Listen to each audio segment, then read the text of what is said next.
What if I told you that before the gas chambers were built, before a single transport train had departed for Auschwitz or Treblinka, the Nazi regime had already imprisoned millions of human beings behind walls and wire in the cities of Europe, and that those walls were designed not merely to confine, but to kill, not through a single act of violence, but through the slow arithmetic of starvation, the deliberate calculation of a daily caloric allotment so far below the minimum for human survival that death by hunger was not a possibility, but a certainty, time to arrive on a schedule determined by bureaucrats who knew exactly what they were doing.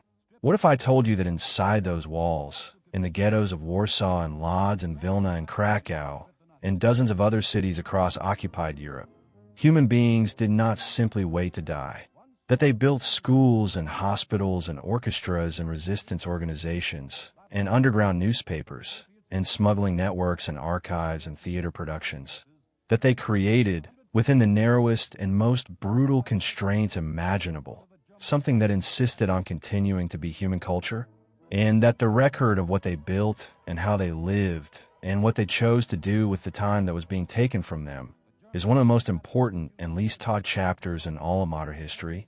Tonight we are going through 50 chilling facts about the Jewish ghettos of Nazi-occupied Europe.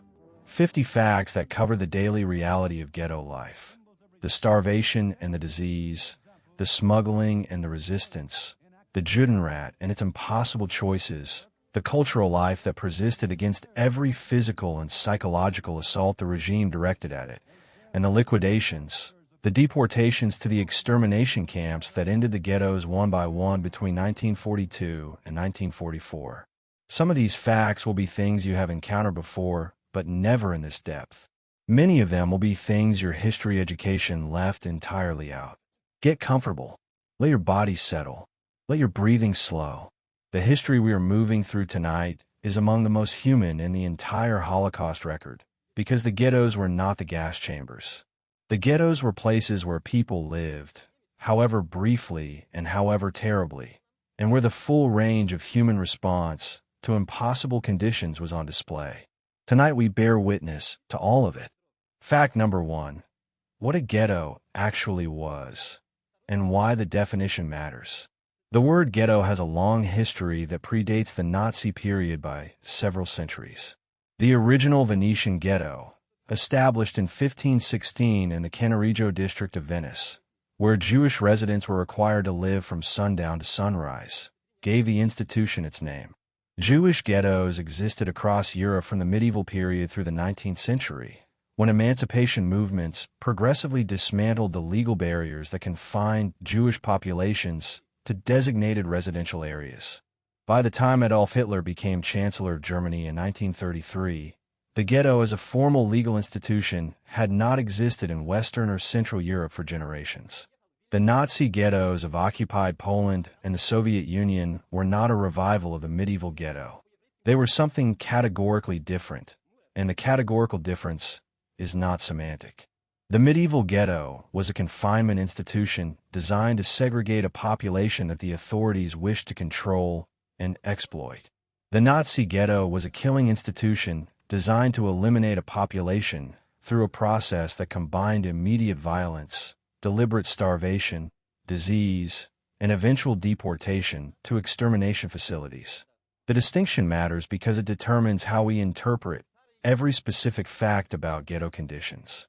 The United States Holocaust Memorial Museum's Encyclopedia of Camps and Ghettos identifies more than 1,100 ghettos established by the Nazi regime in occupied Europe between 1939 and 1945. These ghettos ranged in size from the Warsaw Ghetto, which at its peak held approximately 450,000 people within an area of 1.3 square miles, to small-town ghettos holding a few hundred people. They were established in Poland, Lithuania, Latvia, Estonia, Belarusia, Ukraine, Hungary, the Netherlands, France, and other occupied or allied territories. They were established at different times under different local conditions and with different immediate administrative purposes. What they shared was the fundamental architecture of confinement, deprivation, and the elimination of the confined population as the intended outcome. The legal framework that established each ghetto was typically a simple order from the local German military or civilian authority, a designated date by which all Jews in the city or region were required to move into a specified area, under penalty of death. The deadline was typically short, days to weeks. Jews who were not inside the ghetto perimeter by the specified date could be shot on sight. The speed of establishment was deliberate. It prevented organized resistance. It disrupted the economic and social networks that might have supported evasion, and it imposed on the Jewish population the immediate physical chaos of mass relocation that made the subsequent imposition of control easier. And speaking of the scale of what the ghettos represented, the more than 1,100 ghettos identified in the historical record held, at various points, the majority of the approximately 3.3 million Jews of pre-war Poland and several million Jews of other occupied countries. The ghettos were not peripheral to the Holocaust. They were its first major phase, the phase of concentration, of registration, of isolation from the surrounding population, and of the deliberate reduction of the confined population through starvation and disease before the formal deportation and extermination program was organized. Fact number 2. The Warsaw Ghetto, the largest and the most documented. The Warsaw Ghetto was established by German order on October 12, 1940, Yom Kippur, the holiest day in the Jewish calendar. The timing was not accidental. The order required the approximately 380,000 Jews of Warsaw and an additional 70,000 Jews from surrounding areas who were being relocated into the city to be inside the designated ghetto area by November 15, 1940. The deadline gave most families approximately 5 weeks to abandon their homes, their businesses, their neighborhoods, everything they had built across generations, and relocate into an area that was being simultaneously vacated by the Polish families who had lived there and were being required to leave. The designated area was 1.3 square miles, approximately 73 city blocks, in the northern section of Warsaw. Into this area, approximately 450,000 people were eventually concentrated, representing a population density of approximately 200,000 people per square mile. For comparison, Manhattan, one of the most densely populated urban areas in the United States, has a population density of approximately 70,000 people per square mile. The Warsaw Ghetto was approximately 3 times as dense as contemporary Manhattan, in buildings that had been designed for a fraction of their ultimate occupancy, without functioning sanitation, with deliberately inadequate food supply, and in conditions of winter cold for which most of the residents had inadequate clothing and heating fuel. The ghetto was enclosed by a wall, approximately 11 miles long, approximately 10 feet high, topped with broken glass and barbed wire. The wall was built by Jewish labor under German direction, and the cost of its construction was charged to the Jewish community. The Jewish community paid for the wall that imprisoned it. The wall had a limited number of gates, each controlled by German guards and Jewish police, through which movement was theoretically regulated. In practice, movement outside the ghetto without a pass was a death sentence. German guards and Polish police had orders to shoot anyone crossing the wall without authorization. The Warsaw Ghetto is the best documented ghetto in the Holocaust record for several specific reasons. Its enormous size concentrated a large number of literate, educated people who recorded what they experienced. The Emanuel Ringelblum Archive, the secret documentation project organized within the ghetto, produced tens of thousands of pages of documentary evidence that was buried before the ghetto's liquidation and partially recovered after the war, and the Warsaw Ghetto Uprising of April. May 1943 was sufficiently significant militarily to generate German documentation, as well as Jewish documentation. The result is a historical record of extraordinary depth that allows historians to reconstruct daily life in the ghetto in detail available for almost no other site. Fact number 3. The daily caloric allotment. The arithmetic of deliberate starvation. The food rations assigned to the Jewish population of the Warsaw Ghetto by the German occupation authorities were set at approximately 184 calories per person per day in 1941. The minimum caloric intake required for a sedentary adult to maintain basic biological functions. Heart rate, respiration, temperature regulation is approximately 1,200 calories per day. The Warsaw Ghetto ration of 184 calories was not a subsistence ration. It was not even close to a subsistence ration.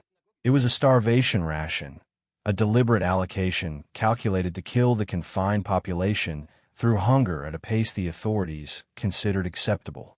For comparison, the daily ration allocated to Germans in the Reich during the same period was approximately 2,310 calories per day. The daily ration allocated to Poles in the general government, the occupied Polish territory outside the incorporated areas, was approximately 654 calories per day. The daily ration for Jews was 184 calories per day. The differential was not the product of supply shortage or logistical constraint. Sufficient food existed in the general government to feed the Jewish population at a higher level. The ration was set at 184 calories because German policy intended for the Jewish population of the ghetto to die. The medical consequences of a 184-calorie daily diet were predictable and documented in real time by the physicians working in the ghetto, several of whom organized a systematic clinical study of starvation disease, hunger Krankheit, that is one of the most significant medical documents of the 20th century. The study, organized by Dr. Miloszkowski and conducted by a team of approximately 20 Jewish physicians between 1941 and 1942, documented the clinical progression of starvation in ghetto residents. The initial weight loss, the edema of hunger, the swelling of the limbs and abdomen caused by protein deficiency, the progressive organ failure, the specific neurological and dermatological manifestations of specific vitamin deficiencies, and the final stages of multi-organ failure. The study was completed in the ghetto, and its manuscript was smuggled out before the liquidation. It survived the war and was published by the American Joint Distribution Committee in 1979. The physicians who conducted the study were, in most cases, dying of starvation themselves as they worked. They were practicing medicine on starving patients while starving.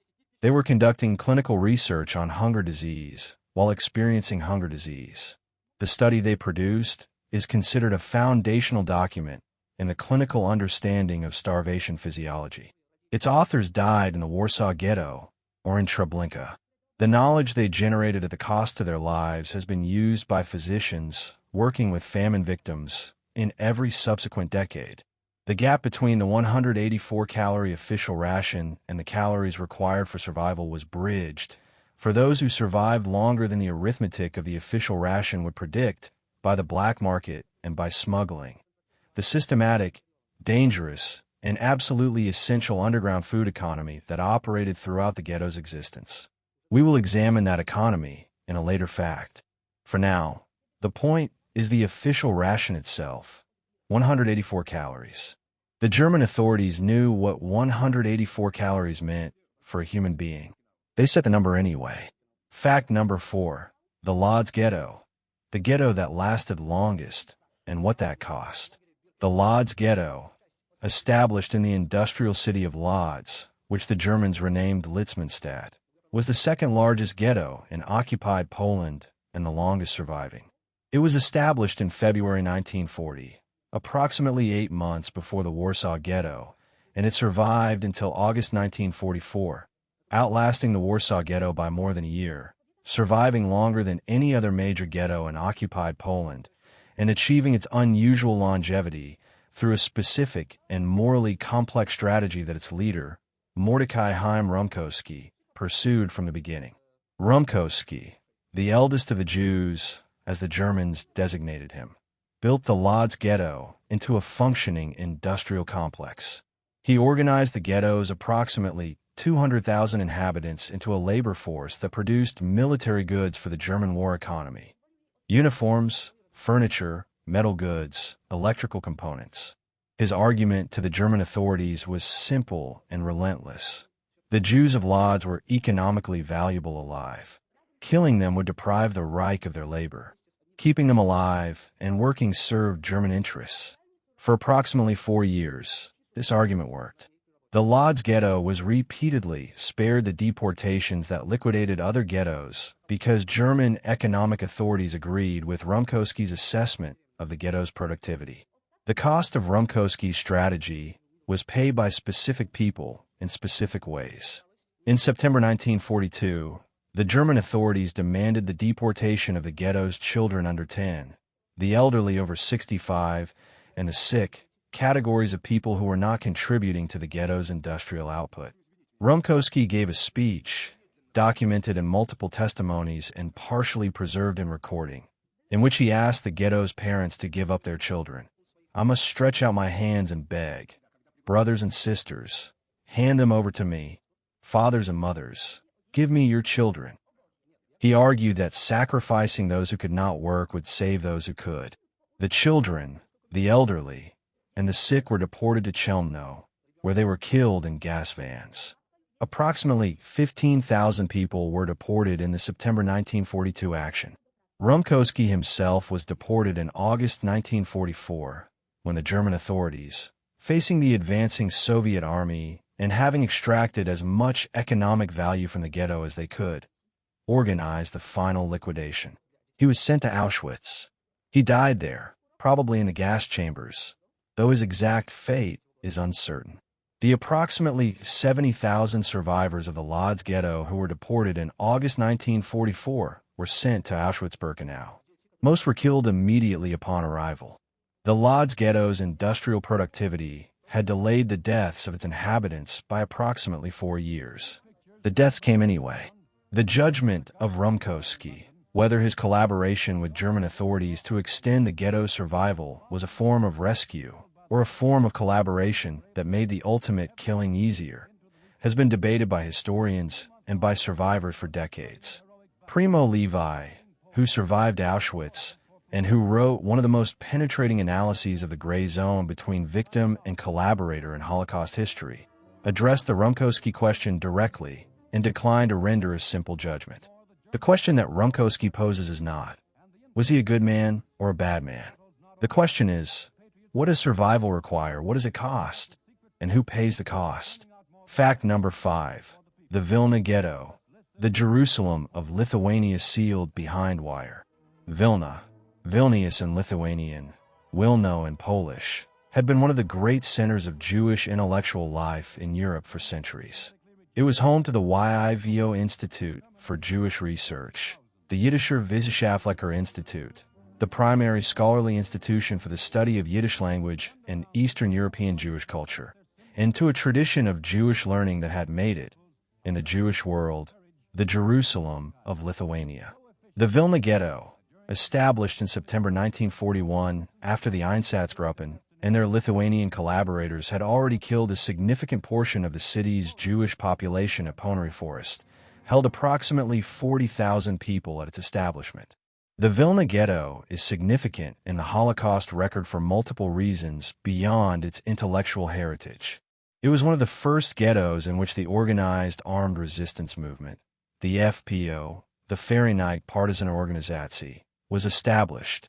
The FPO was founded in January 1942 by Abba Kovner and a group of young resistance leaders, and its January 1st, 1942 manifesto, the first explicit call to armed resistance in the Holocaust, named the deportations as murder rather than resettlement at a point when most Jewish communal organizations had not yet accepted this reality. The cultural life of the Vilna Ghetto has been documented in extraordinary detail, partly through the survival of YIVO's archive, which was partially concealed and partially recovered after the war, and partly through the testimony of survivors including Herman Kruk, the librarian of the ghetto library who kept a daily diary that was buried before the ghetto's liquidation and recovered afterward. The ghetto library held approximately 45,000 books.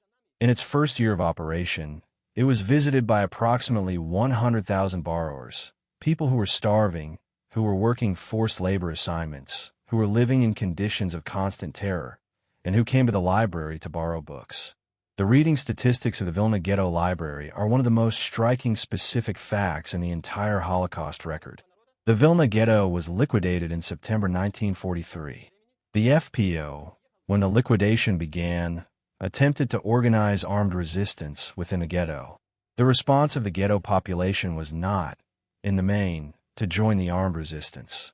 Most people chose to comply with the deportation orders rather than fight, calculating that resistance would bring reprisals against the entire remaining population. The FPO's leadership escaped to the forests and joined the Soviet partisan movement. Most of the ghetto's population was deported to Estonia and Latvia, where they were used as forced labor until 1944, when they were killed as the German military retreat made the labor camps no longer useful. Abba Kovner survived the war in the forests.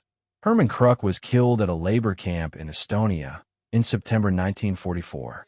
Fact number 6. The Judenrat, the impossible institution. Every ghetto was administered internally by a Judenrat, a Jewish council, that the German authorities established as the mechanism for transmitting orders to the Jewish population and for organizing the ghetto's internal administration. The Judenrat was typically composed of community leaders, rabbis, professionals, and public figures who were appointed under German authority or selected through internal community processes, depending on the specific ghetto and the stage of its establishment. Its members served under the constant threat that failure to execute German orders would result in their own death or the deaths of others. The Judenrat's functions were both administrative and coercive. On the administrative side, it organized food distribution, medical services, housing allocation, sanitation, labor assignments, and whatever cultural and educational activities the German authorities permitted.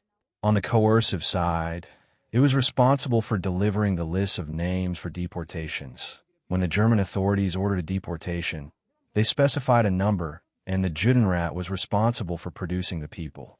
If the Judenrat failed to produce the required number, German authorities would supplement the shortfall by random seizure, which was understood to be worse than organized selection. The Judenrat's coercive function was not incidental. It was its primary purpose from the German perspective. The specific experience of Judenrat members, the leaders who had to decide who went on the deportation lists, who received the extra food ration, whose labor assignment was most dangerous, whose child was placed in the orphanage that was somewhat protected from deportation, and whose child was not, is documented in testimony, in diaries, and in the extensive post-war testimony that formed the basis of subsequent historical and legal judgments. The range of Judenrat behavior was wide, from Rumkowski and Lodz, who accepted the German framework and worked within it, to Adam Cherniakow in Warsaw, who killed himself rather than sign the deportation order for the orphanage children, to Ephraim Barish in Białystok, who organized both labor productivity and covert resistance simultaneously. Adam Cherniakow deserves specific attention. He was the chairman of the Warsaw Judenrat and kept a diary that has survived and been published. His diary documents the daily experience of running a community of 450,000 people under conditions of deliberate starvation and constant threat, negotiating with German authorities who held the power of life and death over every person in the ghetto, making decisions that had fatal consequences for specific people, and doing all of this while watching the population he was trying to protect die around him. On July 22, 1942, the day the Great Deportation from Warsaw began, Cherniakow was informed that the Germans required him to provide 6,000 people per day for deportation, including the children of the orphanages. He spent the day attempting to negotiate exemptions for the orphanage children. He failed. That evening, he swallowed a cyanide capsule. His diary entry for that day ends, "I am powerless. My heart trembles in sorrow and compassion. I can no longer bear all this. My act will show everyone what is the right thing to do." The Judenrat institution, the use of a community's own leaders as the administrative mechanism of its destruction, was one of the most deliberately dehumanizing elements of the ghetto system. It placed Jews in the position of administering the persecution of Jews, of making the choices within the constraints the German authorities set, and of bearing a portion of the moral weight of outcomes they did not choose.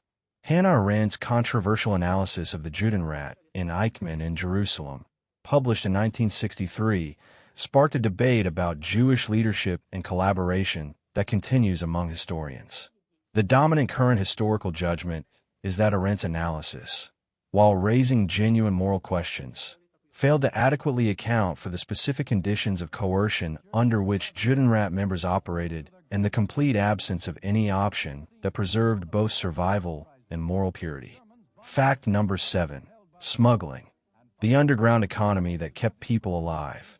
The official food ration in the Warsaw Ghetto, 184 calories per day, would have killed the entire ghetto population within months if it had been the only food source.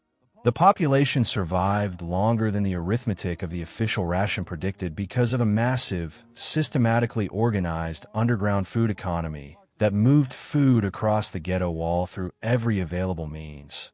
Through the sewer system, through holes cut in the wall, through the gate checkpoints via bribery of German and Polish guards, over the wall by rope and pulley, and, most extensively, through the bodies of children. The children of the Warsaw Ghetto were the primary agents of the food smuggling operation. Children small enough to slip through gaps in the wall or through the sewer pipes, light enough to be pulled over the wall quickly, and, in a calculation that the German guards would be less likely to shoot a small child than an adult, slightly less at risk in the crossing than adult smugglers, became the principal couriers of the underground food economy. Children as young as 5 and 6 years old were crossing the wall multiple times per day, carrying food on their bodies and in hidden pouches, returning to the ghetto to sell what they had obtained or to deliver it to their families. The economics of the smuggling operation were complex and documented in multiple testimonies and in the Ringelblum archive. The crossing of the wall required payment to the guards on both sides, Polish police and German guards who could be bribed to look away at specific times. The food obtained on the Aryan side had to be purchased at black market prices, which were multiples of the official price. The profit margin for a successful crossing was sufficient to sustain the business, but the risk was death. German guards who chose to enforce the prohibition on smuggling shot smugglers. Children were shot. Adults were shot. The smuggling continued. Emanuel Ringelblum, the historian and social worker who organized the Oyneg Shops, the secret archive of the Warsaw Ghetto, documented the smuggling economy in detail. He estimated that approximately 80% of the food consumed in the Warsaw Ghetto came from smuggling.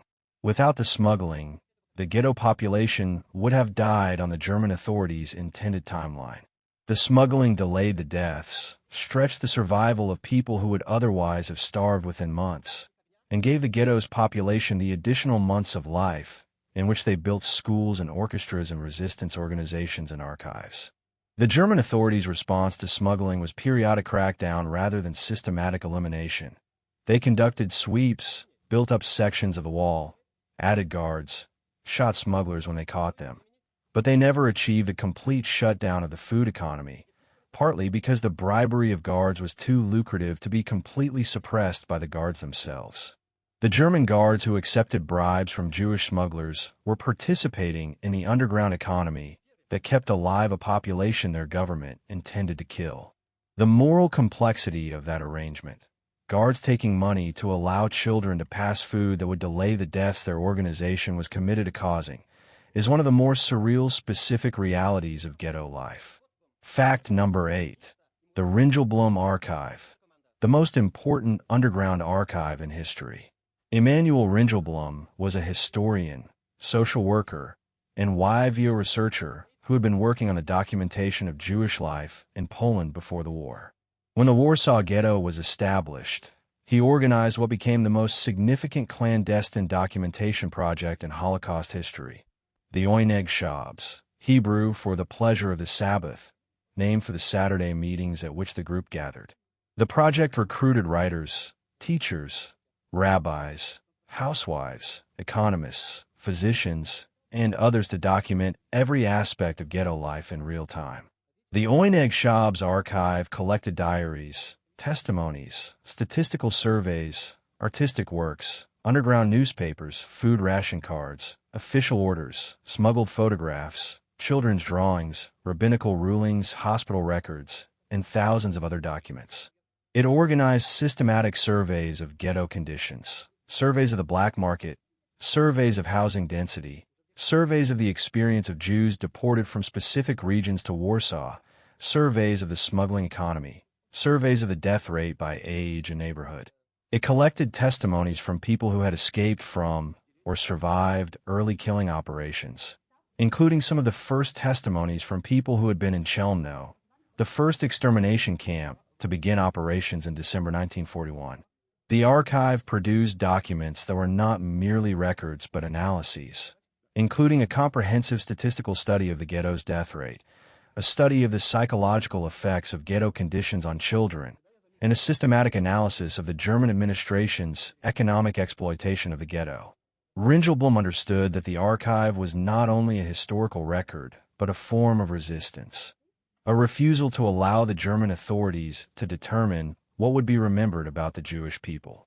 The act of documenting, of preserving, of insisting that a record exist, was itself an assertion of human dignity against a system designed to deny it. When it became clear in the summer of 1942 that the deportations were leading to extermination rather than resettlement, Ringelblum and the Oyneg Shab's leadership made the decision to bury the archive. In August 1942 and February 1943, the documents were packed into metal milk cans and ammunition boxes and buried beneath buildings in the ghetto. After the war, 2 of the 3 caches were recovered, one in September 1946 and one in December 1950. The 3rd cache has never been found and may lie beneath a building that still stands in what was the ghetto area of Warsaw. Ringelblum himself was captured by the Germans in March 1944 after the Warsaw Ghetto's liquidation, while in hiding on the Aryan side of Warsaw. He was shot, along with approximately 30 other people who had been hiding with him and their Polish protector. He was 43 years old. The archive he created, the Oyneg Shab's, is held at the Jewish Historical Institute in Warsaw and is a UNESCO memory of the World Heritage Collection. The milk cans and ammunition boxes that held it are displayed alongside the documents they preserved. Fact number 9. The Kraków Ghetto. Schindler's actual context. The Kraków Ghetto was established in the Podgórz district of Kraków in March 1941, when approximately 15,000 to 20,000 Jews from Kraków and surrounding areas were concentrated into a designated area that had previously housed approximately 3,000 non-Jewish residents. The Podgórz area was separated from the rest of Kraków by a distinctive wall built in the shape of Jewish tombstones, a shape that, according to some testimonies, was deliberate, designed as a symbolic statement by the German builders. The ghetto was surrounded by this wall and by fencing, with multiple gates controlled by German and Polish guards. The Kraków Ghetto is known to most audiences through the film Schindler's List and the story of Oskar Schindler, the German industrialist who employed Jewish workers from the ghetto in his enamelware factory and who progressively moved from exploitation to rescue, eventually saving approximately 1,200 Jews. Schindler's story is real and important. It is also, in the context of the Kraków Ghetto as a whole, exceptional. The experience of the approximately 1,200 people he ultimately saved was radically different from the experience of the approximately 18,000 people who went through the Kraków Ghetto without a Schindler. The Kraków Ghetto was liquidated in March 1943 in an operation that the German authorities divided into 2 parts. The able-bodied workers were transferred to the Plazow forced labor camp on the outskirts of Kraków under the command of Amon Goeth, the sadistic commandant depicted in Schindler's List, who is shown randomly shooting prisoners from his villa balcony, a depiction that is supported by the testimony of survivors who witnessed these killings. Those deemed unable to work, the elderly, the sick, children, were killed on the spot during the liquidation or deported to Auschwitz-Birkenau. The specific experience of the Kraków Ghetto's liquidation, the March 13, 1943 operation, was described by survivors and testimonies collected after the war. The liquidation was conducted at night, with SS and order police units moving through the ghetto building by building, shooting those who could not move quickly or who attempted to hide, and assembling those selected for Plazow in the ghetto's central square. The German command documented the operation in its typical administrative language. Numbers transferred to Plazow, numbers killed on site, numbers deported to Auschwitz. The administrative record and the survivor testimony together provide a comprehensive picture of what a ghetto liquidation looked like at the level of the individual human beings being killed and transferred. Fact number 10. The Minsk Ghetto, the largest in the occupied Soviet Union and its underground. The Minsk Ghetto, established in July 1941 in the capital of German-occupied Belarusia, was the largest ghetto in the occupied Soviet Union. At its peak, it held approximately 100,000 people. The surviving pre-war Jewish population of Minsk plus Jews deported from Western Europe, primarily from Hamburg, Bremen, Frankfurt, and other German cities, in late 1941-1942. The deportees from Western Europe arrived expecting a relocation camp and found a ghetto in which approximately half the original Jewish population had already been killed in German and Belarusian police actions in the preceding months. The Minsk Ghetto had an unusually active underground resistance organization, the Minsk Jewish Underground, that was connected to Soviet partisan units in the forests surrounding the city. The underground operated through a network of cells, each containing only a small number of members, to limit exposure in the event of discovery. It organized the acquisition of weapons through contacts in the surrounding non-Jewish population, the escape of ghetto inhabitants to the partisan formations in the forest, and, to the extent possible, the maintenance of morale and the provision of information to the ghetto population about what was actually happening to those being deported. The escape operations, organized by the Minsk Underground, were among the most extensive of any ghetto in the Holocaust. Estimates of the number of people who escaped from the Minsk Ghetto to the forest range from 10,000 to 15,000, a proportion of the ghetto population that far exceeded the escape rates from other major ghettos. The escapes were organized through specific routes, through the sewer system, through gaps in the perimeter, in groups organized by underground contacts who knew the timing of guard changes and the locations of sympathetic non-Jewish contacts in the surrounding area. The survival rate among those who escaped to the forest was not high. The forests offered protection from the ghetto, but were themselves dangerous. German and Belarusian police conducted extensive anti-partisan operations throughout the occupation. The conditions in the forest were harsh, and the reception of Jewish escapees by Soviet partisan units was inconsistent. Some Soviet partisans actively assisted Jewish escapees, while others were hostile or indifferent to their survival as Jews specifically as opposed to their value as fighters. But those who did survive the forest, and several hundred to a few thousand did, represent the specific product of the underground's work, people who would have been killed in the ghetto who lived because an organized effort got them out. The Minsk Ghetto was progressively liquidated through a series of major killing actions, in which tens of thousands of people were taken from the ghetto and killed at Maly Trosnitz, the major killing site outside Minsk. The final liquidation was in October 1943, by which point the ghetto's population had been reduced from its peak of approximately 100,000 to approximately 8,000 people. The survivors of the final liquidation were killed at Maly Trosnitz. Of the approximately 100,000 Jews who passed through the Minsk Ghetto, fewer than 10,000 are estimated to have survived the war. Fact number 11. Typhus, the disease that the German authorities engineered. Typhus, epidemic louse-borne typhus, caused by the bacterium Rickettsia prowazekii, transmitted by the human body louse, was the defining epidemic disease of the ghettos. In Warsaw, where the population density in some buildings reached 40 or 50 people per room, where soap and clean water were unavailable for most residents, where the combination of starvation and overcrowding created bodies too weak to fight infection, and where the lice that transmitted the disease could not be controlled without the hygiene infrastructure the authorities had deliberately denied the ghetto, typhus spread through the population with devastating speed. The Warsaw Ghetto experienced its worst typhus epidemic in 1941. In that year, official statistics, which undercounted the actual toll because many deaths were recorded as hunger or weakness rather than their specific infectious cause, recorded approximately 5,500 deaths from typhus. The actual death toll from typhus and typhus-related complications was almost certainly higher.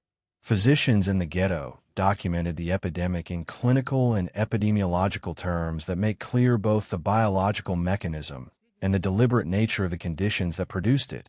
A population deliberately confined in insufficient space, deliberately deprived of food and hygiene resources, and deliberately denied access to the medical supplies that might have controlled the outbreak.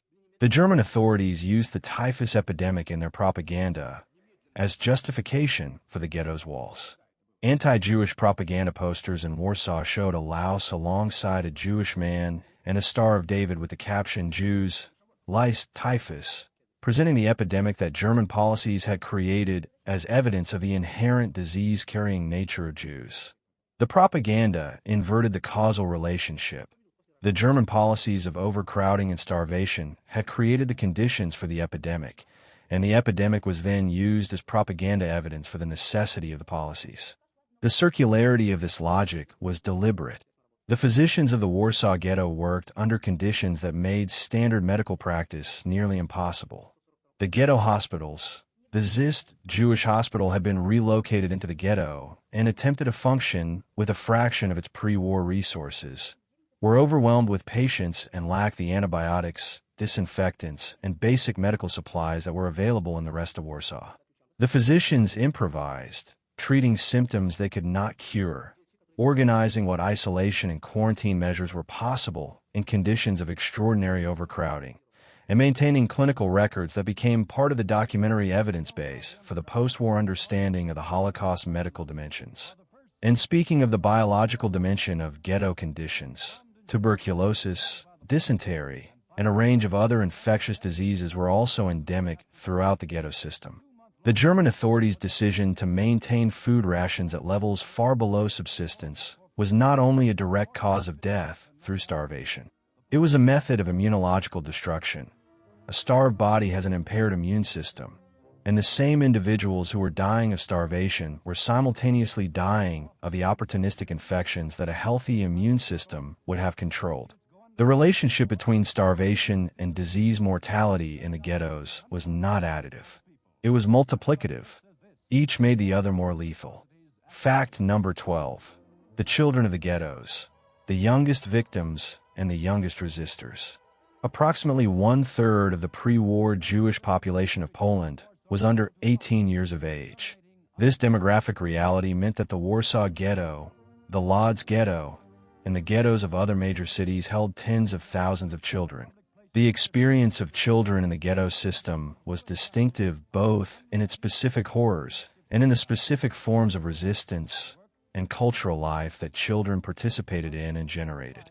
Children died at a higher rate than adults in the ghettos, for the specific biological reason that a child's caloric requirements relative to body mass are higher than in adults, and that the immune systems of children, particularly very young children, are more vulnerable to the infectious diseases that the ghetto conditions promoted.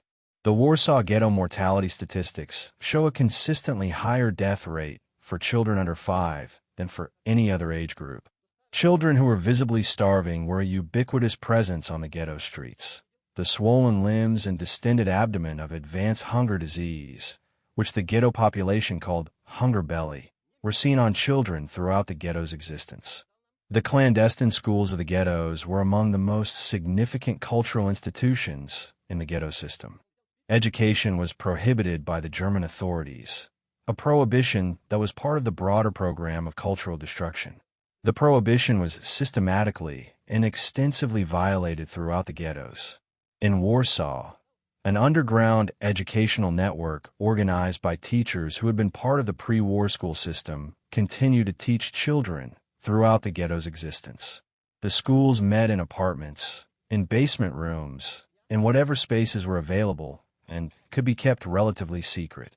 At the peak of the underground school network in Warsaw, it was estimated that approximately 80 to 90% of ghetto children of school age were receiving some form of clandestine instruction. Janusz Korczak is the most famous individual associated with the children of the Warsaw Ghetto. He was a physician, author, and educator who had run an orphanage for Jewish children in Warsaw before the war, and who continued to run the orphanage inside the ghetto after its establishment. His educational philosophy, which emphasized the dignity and rights of children, treated children as full human beings deserving of respect rather than as objects to be shaped by adult authority, was expressed in the daily life of the orphanage, even under ghetto conditions. On August 5, 1942, when the deportation of the orphanage's approximately 192 children was ordered, Korczak was reportedly offered the opportunity to save himself. He refused to be separated from his children. He walked with them to the Umschlagplatz, the assembly point for deportation trains, and boarded the train to Treblinka. He was approximately 64 years old. The children of the orphanage were killed on arrival at Treblinka.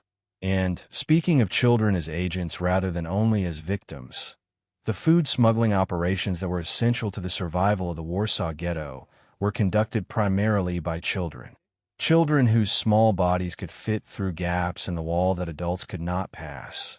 Children who were lighter and faster, and who calculated that the German guards would be slightly less likely to shoot a child than an adult. Children who were supporting families that depended on what they smuggled back. The specific courage of 8, 9, 10-year-old children crossing the wall of the Warsaw Ghetto multiple times per day, with food hidden in their clothing, is a fact that belongs in the historical record alongside every other form of resistance. Fact number 13. Cultural life in the Warsaw Ghetto. The theater, the orchestra, the cafes. One of the most striking and least taught aspects of the Warsaw Ghetto is the extraordinary richness of its cultural life. Within the walls of a ghetto, where people were dying of starvation and disease at a rate of thousands per month, where the German authorities had prohibited education and restricted assembly, and where the daily reality was one of deliberate brutalization, the ghetto's population created and sustained an active cultural scene. Theaters, cabarets, concert halls, literary cafes, exhibitions, lectures, and a clandestine press.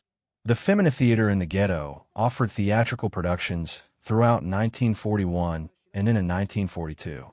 The ghetto had a symphony orchestra. It had a chorus. It had cabarets in which performers satirized the ghetto's conditions and the German authorities. Carefully calibrated satirical content that walked the line between what might be tolerated and what would bring immediate violent consequence. The Yiddish cultural scene that had been one of the most vibrant in Europe before the war continued inside the ghetto, adapted to the specific constraints of ghetto conditions. Poets wrote, musicians composed, painters painted, writers wrote. The literary cafes of the Warsaw Ghetto were particularly significant cultural institutions. Cafes like the Café Hersfeld and various private establishments served as gathering points for the ghetto's intellectual community. The writers, artists, journalists, academics, and professionals who had been concentrated within the ghetto walls along with their families and neighbors. At these cafes, readings were given, debates conducted, plans made, news shared and analyzed. The cafes were the continuation, under impossible conditions, of the Warsaw Jewish intellectual life that had been one of the most active in Central Europe before the war. The cultural life of the ghetto was not escapist in the trivial sense. It was not a distraction from the reality of ghetto conditions.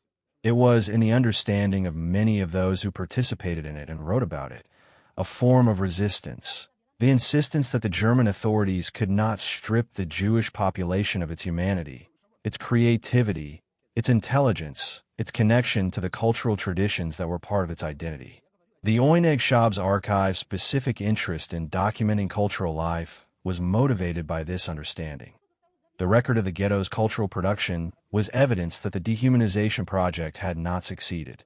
The cultural life of the Warsaw Ghetto ended with the deportations. The summer of 1942, the Great Deportation, in which approximately 265,000 people were sent to Treblinka in 52 days, destroyed the ghetto's cultural institutions along with most of its population. The theaters closed. The cafes closed. The orchestra disbanded. The poets who had written in the ghetto were dead or in hiding.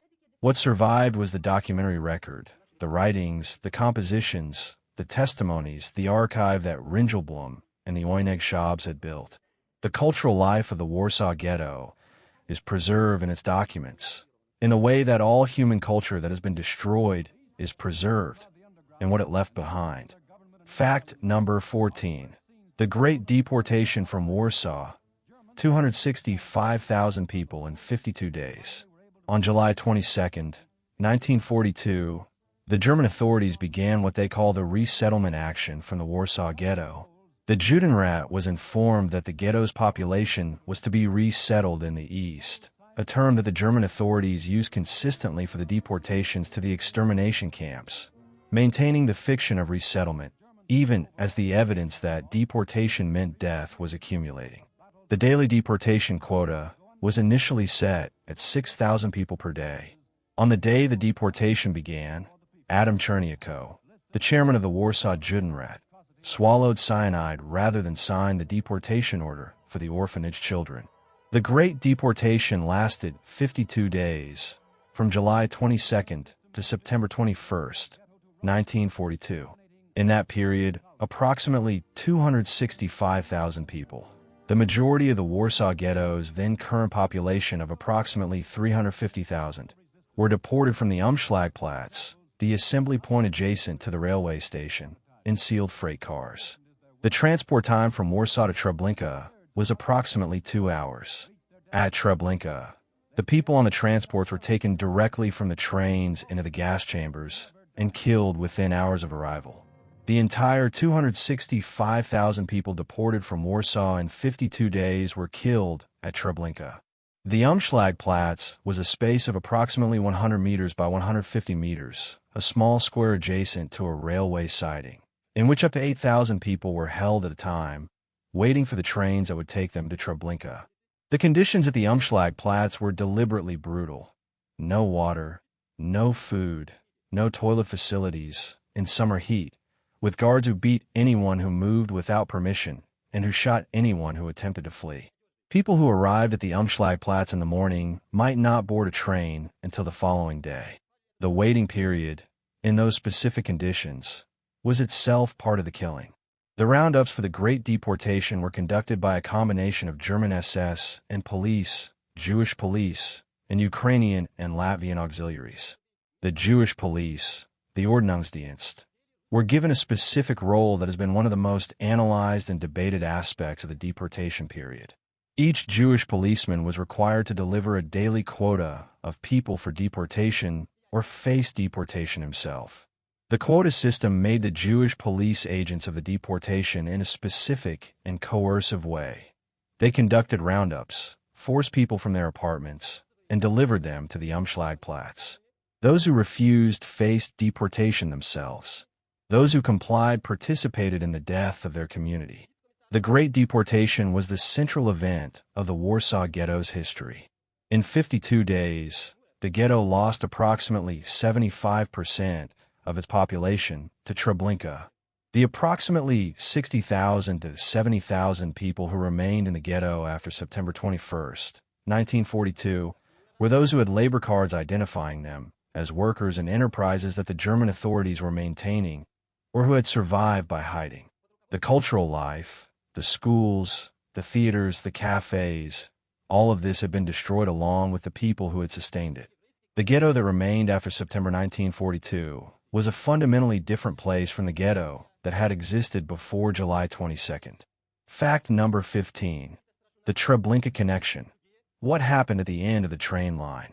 Treblinka Extermination Camp was established in the summer of 1942, approximately 80 kilometers northeast of Warsaw, near the village of Treblinka, in the Mazovia region of occupied Poland. It was the third of the 3 Operation Reinhardt extermination camps to begin operations, after Belzec and Sobibor. Treblinka began killing on July 23, 1942, one day after the Great Deportation from Warsaw began. The timing was not coincidental. Treblinka was built specifically to receive the Warsaw Ghetto's deportees and those from the surrounding Treblinka district. Treblinka killed approximately 700,000 to 900,000 people in its 13 months of operation. The overwhelming majority of them Jews from the Warsaw Ghetto and surrounding areas, along with Jews from other regions of occupied Poland, and approximately 2,000 Roma. It is estimated to be the site of more deaths than any other Nazi killing facility except Auschwitz-Birkenau. The camp operated on a specific system designed to maximize killing efficiency. Arriving transports were told they had arrived at a transit camp for processing and cleaning, directed to undress and surrender their valuables, and then driven through a path to the gas chambers. The entire process from train arrival to death could be completed in approximately 2 hours. The specific connection between the Warsaw Ghetto and Treblinka is one of the most important facts in the history of both institutions. The 265,000 people deported from Warsaw in the Great Deportation of summer 1942 were the largest single group to pass through Treblinka's gates. They had been living, however barely, however terribly, in the Warsaw Ghetto. They had been going to the clandestine schools, borrowing from the ghetto library, attending the theater, building the underground resistance organizations, keeping the diaries that became part of the Ringelblum archive. They were people with names and relationships and histories. At Treblinka, they became a statistic in an operational report. The information that deportation from the Warsaw Ghetto meant death at Treblinka was not immediately available to the ghetto's population in July 1942. The German authorities maintained a resettlement fiction, but information moved through people who escaped from Treblinka, through the testimony of railway workers who had seen what arrived at the camp and what did not leave it, through the intelligence channels of the resistance organizations. By late August 1942, the leadership of the Jewish underground in Warsaw knew that deportation meant Treblinka, and that Treblinka meant death. This knowledge was one of the primary drivers of the decision to organize armed resistance, rather than continue to accept deportation. And speaking of what happened at Treblinka, specifically, the camp had a revolt in August 1943, organized by surviving members of the Sonderkommando who had been kept alive to operate the facility. On August 2, 1943, the prisoners seized weapons from the camp's arsenal, set fire to camp buildings, and approximately 300 people escaped the perimeter. Of these, approximately 100 survived the subsequent German manhunt and the war. The Treblinka Revolt was one of the most significant armed actions of the Holocaust, conducted by people who had been directly involved in the killing operations, who understood the impossibility of their own survival, and who chose to fight rather than wait. Fact number 16. The Łódź Ghetto's Chronicle. The official record kept by the Judenrat. The Łódź Ghetto Chronicle is one of the most extraordinary documents in Holocaust history, a daily administrative record, produced by the Judenrat's Department of Archives under Rumkowski's authority, that documented the ghetto's daily life from January 1941 until July 1944.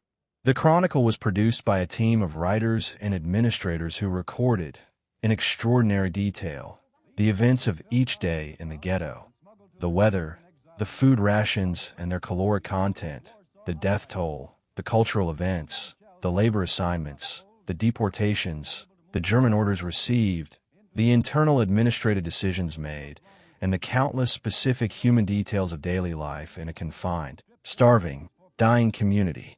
The Łódź Chronicle is written in a distinctive dual voice that reflects the impossible position of those who produced it.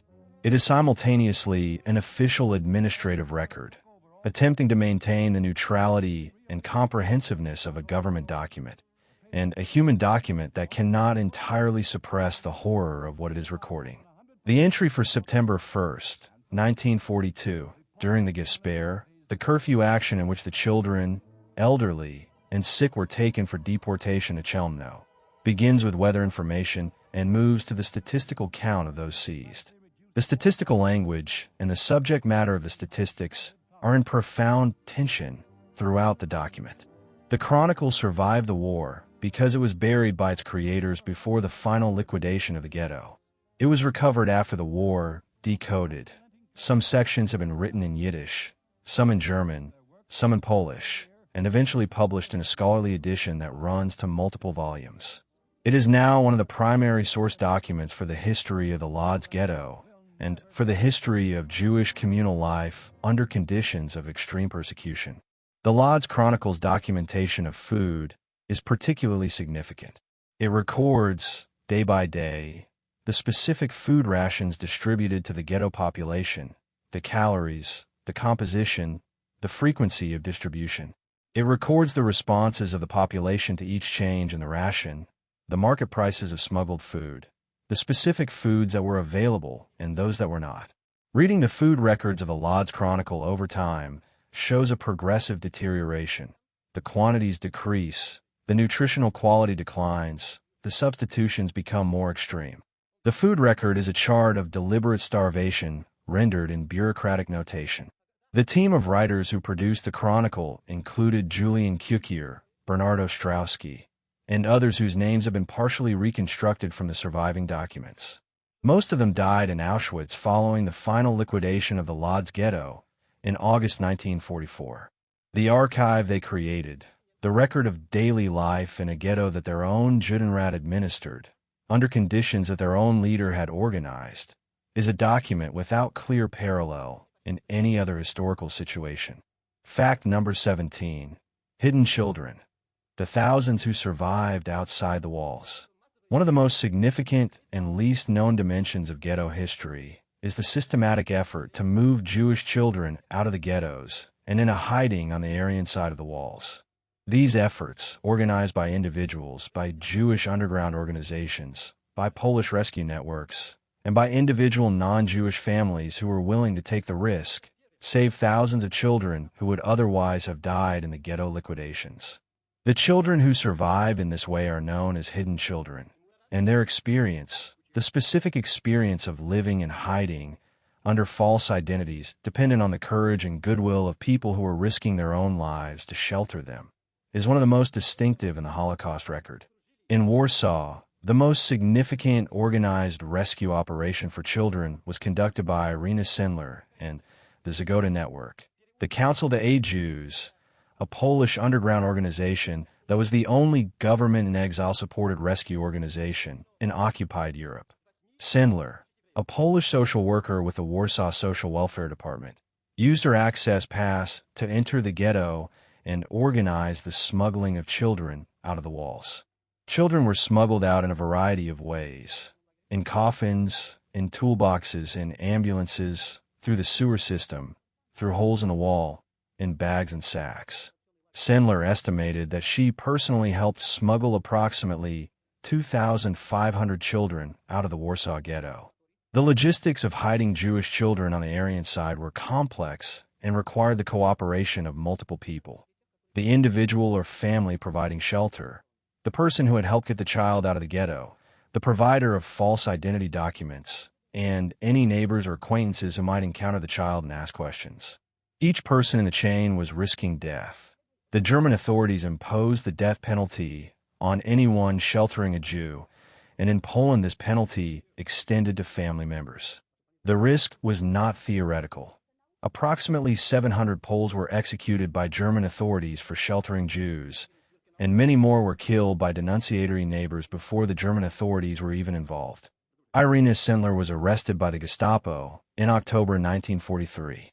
She was tortured, her legs and feet were broken, but did not reveal the locations of the children she had hidden or the identities of her network members. She was sentenced to death. The Zagota Network bribed the guards responsible for her execution, and she was released. She survived the war. The list of the 2,500 children she had helped save was buried in a glass jar under an apple tree in her colleague's garden during the occupation, preserved against the possibility that after the war the children could be reunited with any surviving family members. Most of the children she saved had no surviving family members to be reunited with. The children who survived in hiding experienced a distinctive and lasting trauma. The experience of concealing their identity, of learning a new name and a new religion and a new story to tell about their past, of living in constant fear of discovery, of often not understanding why they had been separated from their parents or what had happened to them. Many hidden children learned of their Jewish identity only after the war, or discovered as adults that the family that had raised them had not been their biological family. The psychological legacy of the hidden child experience has been studied extensively and continues to be addressed in communities of survivors and their descendants. Fact number 18. The Białystok Ghetto, the labor ghetto that chose to fight.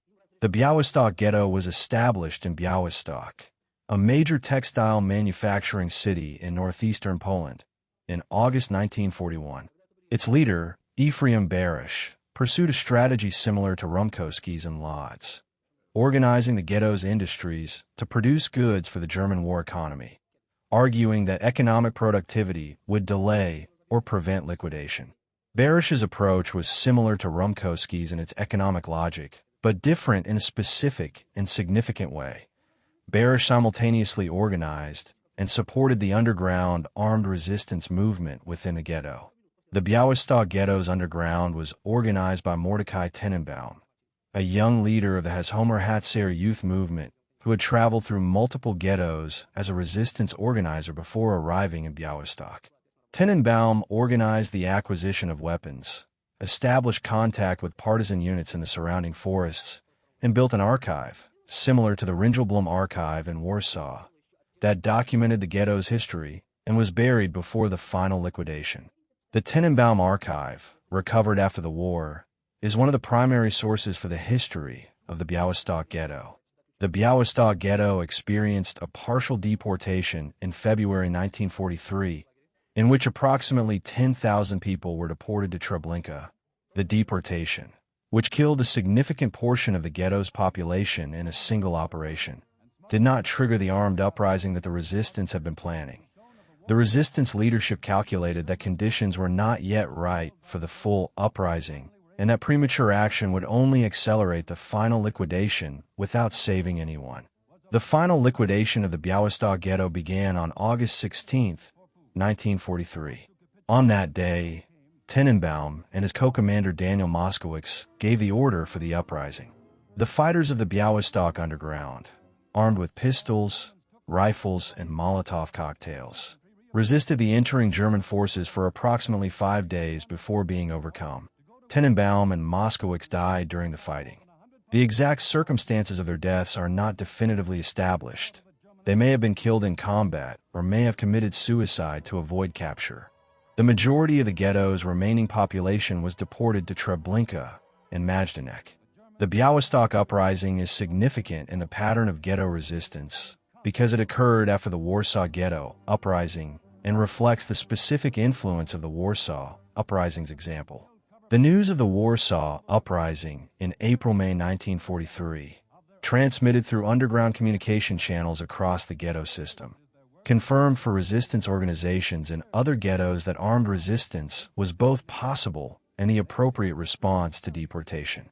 The Białystok Uprising was, in part, the Warsaw Uprising's echo. Fact number 19. Underground newspapers. The press that refused to stop. The Nazi occupation of Poland banned all Jewish-language newspapers and all press organs not under German control. The penalty for operating an illegal press was death. Inside the ghettos of Warsaw, Vilna, Łódź, Białystok, and others, dozens of underground newspapers were published throughout the ghetto period, in Yiddish, in Polish, and in Hebrew, representing the full range of political and cultural movements that had existed in the pre-war Jewish community. The Warsaw Ghetto had approximately 50 underground newspapers and periodicals at various points in its existence, produced by political organizations ranging from the communist left to the Zionist right, by youth organizations, by religious communities, and by secular cultural groups. They range from single-sheet mimeograph bulletins produced intermittently to more regular publications with consistent editorial content. Some were primarily informational, reporting on conditions in the ghetto, on news from the outside world received through underground communication channels, on the progress of the war. Some were primarily political, advocating for specific responses to the German persecution. Some were primarily cultural, publishing poetry, fiction, essays, historical documents. The resources required to produce an underground newspaper were minimal by peacetime standards, but extraordinary by ghetto standards. Paper, a mimeograph machine or typewriter, ink, the access to news from outside the ghetto, and the courage to produce and distribute material that was a death sentence if discovered by the German authorities. The distribution networks for underground newspapers within the ghetto operated through trusted contacts. A reader would pass a copy to another reader after finishing it, the chain of distribution extending as far as possible before the physical copy became too deteriorated to read. The underground press serves as evidence of something that the German program of cultural destruction was designed to prevent: the maintenance of political and cultural identity, of ideological debate, of the sense that the community had a future and that the arguments about what that future should look like were worth having. A community that publishes newspapers, that debates, that argues, that maintains a free press, however hidden, is a community that has not accepted the narrative of its own elimination. The underground newspapers of the Warsaw Ghetto are, in this sense, among the most significant forms of resistance the ghetto produced. The specific content of the underground newspapers is documented in the copies that survived, some through the Ringelblum archive, some through copies that were smuggled out of the ghetto, some through copies that were carried by survivors. The news reporting of the underground press is of particular historical interest. In late 1942, some underground newspapers in Warsaw were publishing reports based on information received through resistance channels that accurately described the extermination operations at Treblinka. This reporting was available within the ghetto while the German authorities were maintaining the fiction of resettlement. The information was there, in print, in the underground press. The question of how the population responded to this information, what it meant to read accurate accounts of extermination while living in the ghetto, is one of the most important psychological questions in the history of the Holocaust. Fact number 20. The Częstochowa Ghetto and hundreds of smaller ghettos. The pattern across Poland. The historical focus on the Warsaw Ghetto, the Łódź Ghetto, and the Vilna Ghetto, the largest and most extensively documented, can obscure the fact that the ghetto system extended to hundreds of smaller cities and towns across occupied Poland and the occupied Soviet Union. The Jews of every community of any significant size in occupied Poland went through the ghetto system. The establishment of the designated area, the forced relocation, the progressive starvation and economic exploitation, and ultimately the liquidation and deportation to the extermination camps. The Częstochowa Ghetto is one representative example of the pattern in a mid-sized Polish city. Częstochowa, a city in southern Poland, known primarily as a center of Catholic pilgrimage, home to the Black Madonna icon at the Jasna Góra Monastery, had a Jewish population of approximately 25,000 to 30,000 before the war. The ghetto was established in April 1941, and the Jewish population was confined within its walls under the standard conditions: overcrowding, inadequate food rations, forced labor, and progressive impoverishment through confiscation of property and economic exclusion. The Częstochowa Ghetto was liquidated in two major deportation actions in September-October 1942 and June 1943, with the survivors being sent primarily to Treblinka. The pattern in smaller ghettos differed from the major urban ghettos in a specific and significant way. The liquidations were generally faster and more complete. The large ghettos like Warsaw and Łódź had sufficient economic and political significance to provide some leverage for delay. Their labor forces were valued by German economic interests. Their size created logistical complexity that slowed the killing operations, and their Jewish leadership had more visibility and more contacts with German authorities, through whom delay could sometimes be negotiated. The smaller ghettos had no such leverage. They were typically liquidated in single operations, often within 1 or 2 days, with the entire remaining population deported to the extermination camps in a single transport or a rapid series of transports. The liquidation of the smaller ghettos followed a consistent pattern across hundreds of communities. German forces would surround the ghetto at night. At dawn, loudspeakers would announce that the population was to assemble in the central square with whatever they could carry. Those who emerged from their homes were assembled and marched to the railway station or to trucks. Those who did not emerge were found by search teams that went through each building. Those found hiding were shot on the spot or brought to the assembly point and shot in front of the assembled crowd as a demonstration of what would happen to those who try to hide. The process typically took 1 to 3 days. Communities that had existed for hundreds of years were destroyed in 72 hours. The record of smaller ghetto liquidations is less complete than the record of the major urban ghettos because the smaller communities had fewer literate survivors. less organizational capacity for documentation, and less international visibility before and during the war. But the pattern is documented through the combination of German operational records, post-war survivor testimony, and the Yizkor books, the memorial books produced by survivor communities in the post-war period that documented the pre-war life and wartime destruction of specific communities. There are hundreds of these memorial books, each one the record of a community that was destroyed. Fact number 21. The Lublin Ghetto and Operation Reinhardt. The direct connection. The Lublin Ghetto occupies a specific place in Holocaust history because of the city's role as the administrative center of Operation Reinhardt, the program for the extermination of the Jews of the general government, the occupied Polish territory administered by Hans Frank. It was in Lublin that Odilo Globoknik, the SS and police leader for the Lublin district, established the operational headquarters of the program that built and operated the Belzec, Sobibor, and Treblinka extermination camps. The Lublin Jewish community had approximately 45,000 members before the war and was one of the oldest and most significant in Poland. The Lublin Ghetto was established in March 1941 and became, almost immediately, a staging ground for the broader German policy of population concentration and elimination. The Jews of Lublin experienced deportations to the Belzec extermination camp beginning in March 1942, the first mass deportations from a Polish ghetto to a purpose-built extermination facility, and the Lublin Ghetto was progressively liquidated over the following months. The Majdanek concentration and extermination camp was established just outside Lublin, and the proximity of the camp to the ghetto meant that the administrative and operational staff of the extermination program were physically adjacent to the community they were eliminating. The SS officers who were planning and implementing Operation Reinhardt from their offices in Lublin could see, from various vantage points, the area of the city where the Jewish community they were targeting had lived. The Lublin case illustrates a dimension of the Holocaust geography that is often underappreciated: the physical proximity of the administrative apparatus of extermination to the communities being exterminated. The death camps were not built in remote, inaccessible locations. Treblinka was 80 kilometers from Warsaw.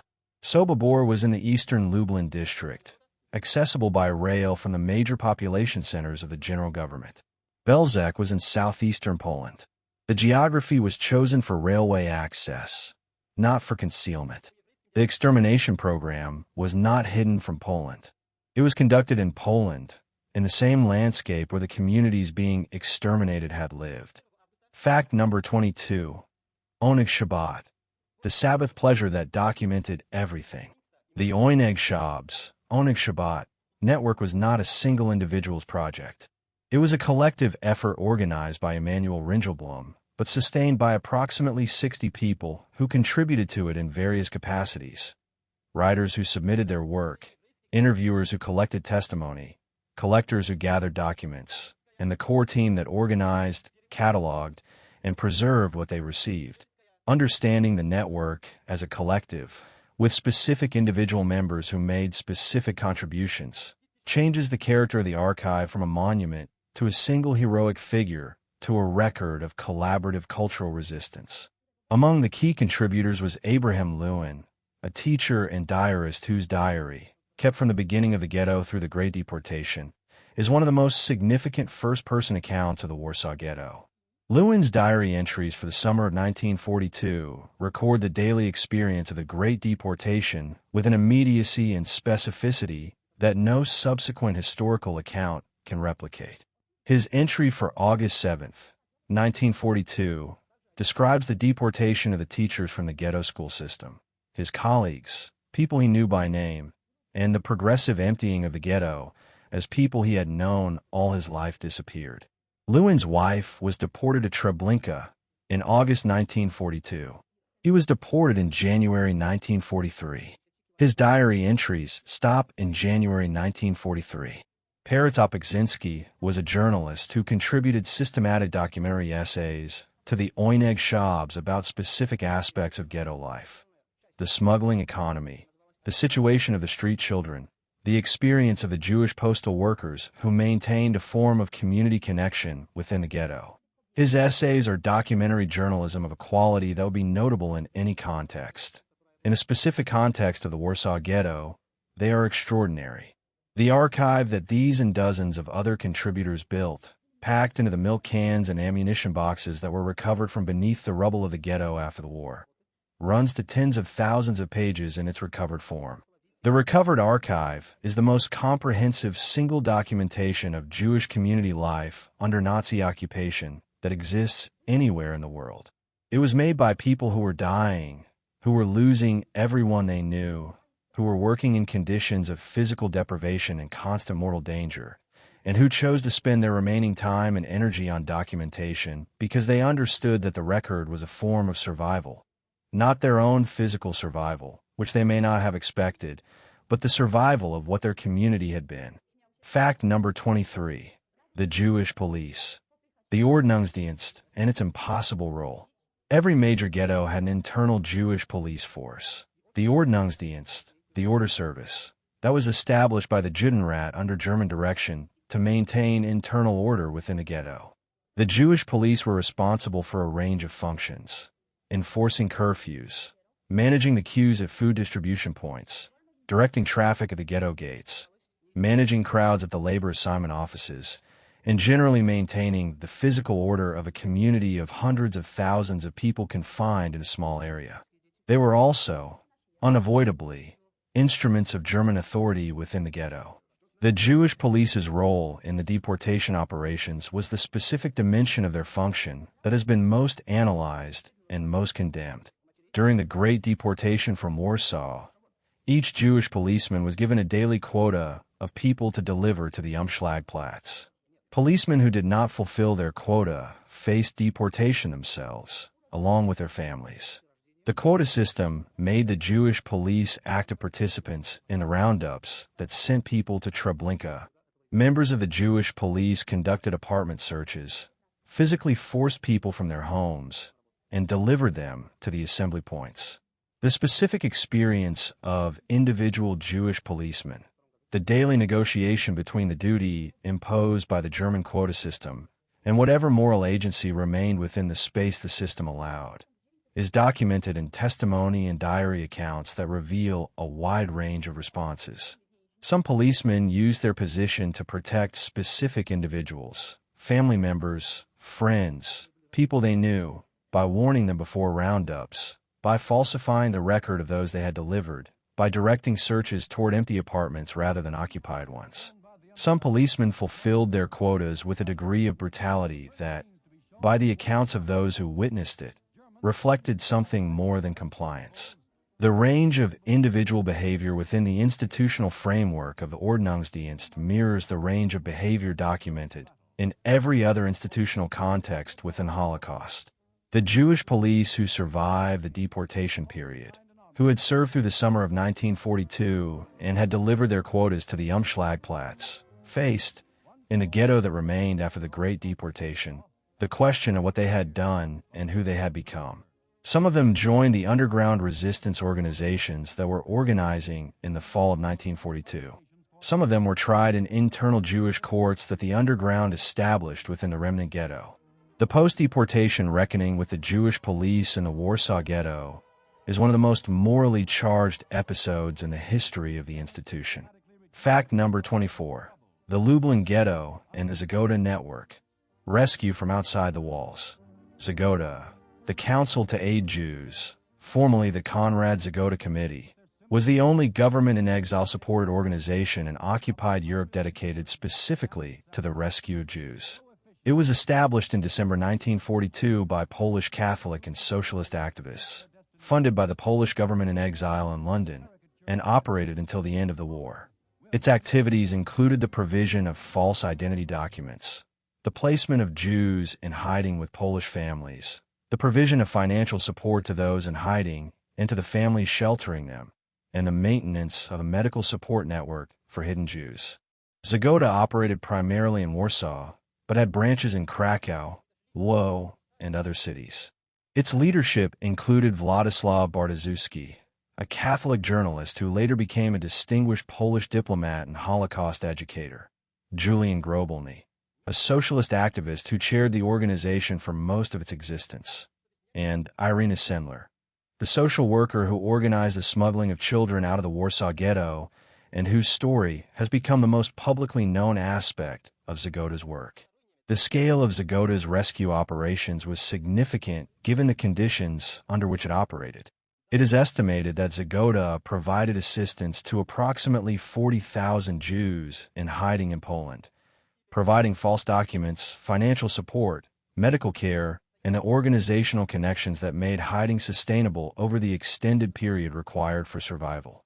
Given that approximately 30,000 Jews survived the war in hiding in Poland, the proportion of those survivors who had received some form of Zagoda assistance at some point in their hiding was substantial. The political character of Zagoda, the cooperation between Catholic conservatives and socialists in a shared rescue mission, was itself historically significant in Polish political culture, which had sharp pre-war divisions between these groups. The shared commitment to rescue across political lines reflects something important about the moral response to the Holocaust among those Poles who chose to respond. The shared humanitarian imperative was strong enough in the specific individuals who acted on it to override the political divisions that separated them in normal circumstances. The Poles who participated in Zagoda and in individual rescue operations outside the organization did so in a country where the German authorities imposed the death penalty on anyone who sheltered Jews, a penalty that applied to family members of the sheltering person and, in some cases, to entire buildings or neighborhoods.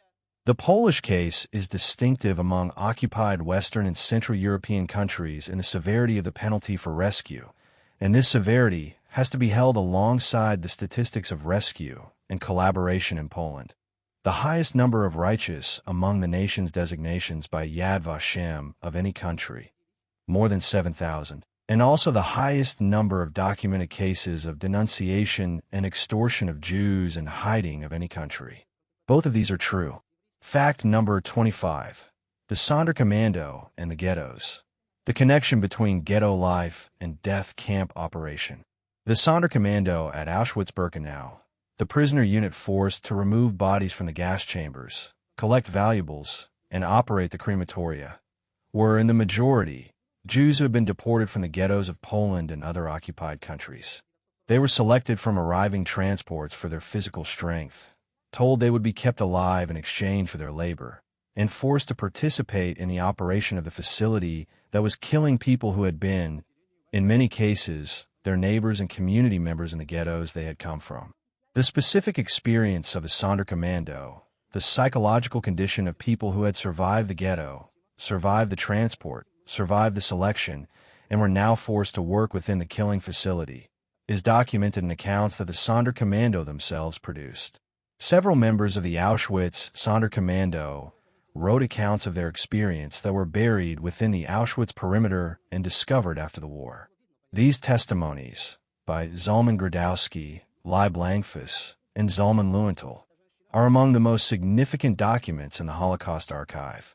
Gradowski's testimony, in particular, provides an account of the psychological experience of a person who had been a member of a functioning Jewish community, a husband, a member of a household, a neighbor, a participant in the community's religious and cultural life, and who had been transformed through the process of deportation and selection into an operator of the machinery that was destroying that community.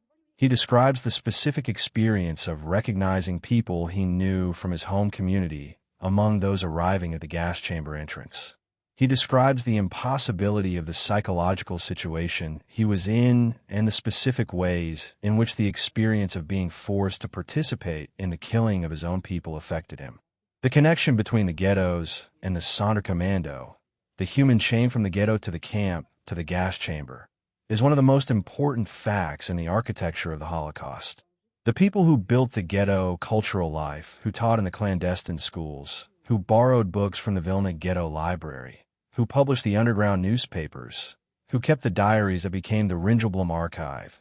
Many of these same people ended their journey in Auschwitz-Birkenau, in the gas chambers, or, if they were very strong and very unlucky, in the Sonderkommando. The entire arc, from the richness of pre-war Jewish life through the ghetto, through the extermination camp, is a single continuous human history. And speaking of the human chain that connected the ghettos to the camps, the 4 photographs taken by the anonymous Sonderkommando member at Auschwitz in August 1944, discussed in the previous script in this series, were taken by a person who had almost certainly passed through the ghetto system before arriving at Auschwitz. The camera he used to document what was happening at the gas chamber of Crematorium V, at the risk of the death that would certainly follow discovery, was the same impulse that had motivated the Oyneg Shabs in Warsaw. The impulse to document, to insist that a record exist, to refuse to allow the German authorities to define what would be remembered. The impulse ran from the ghettos to the camps, carried by the same people. Fact number 26. The Warsaw Ghetto Uprising. The decision to fight. The Warsaw Ghetto Uprising of April 19 to May 16, 1943, was the largest single act of armed Jewish resistance in the Holocaust. It was preceded by months of preparation, debate, and organizational work within the remnant ghetto that had survived the Great Deportation of summer 1942. Understanding the uprising requires understanding the specific context in which the decision to fight was made, the specific people who made it, the specific information they had, and the specific calculation they performed. After the Great Deportation, which had killed approximately 265,000 people in 52 days, the ghetto that remained held approximately 55,000 to 60,000 people. This remnant population was dominated by those who had labor cards, workers in the German-run workshops called shops, and by those who had survived by hiding. The cultural and institutional life of the pre-deportation ghetto had been largely destroyed. What remained was a population that now knew, with certainty, what deportation meant. It meant Treblinka, and Treblinka meant death.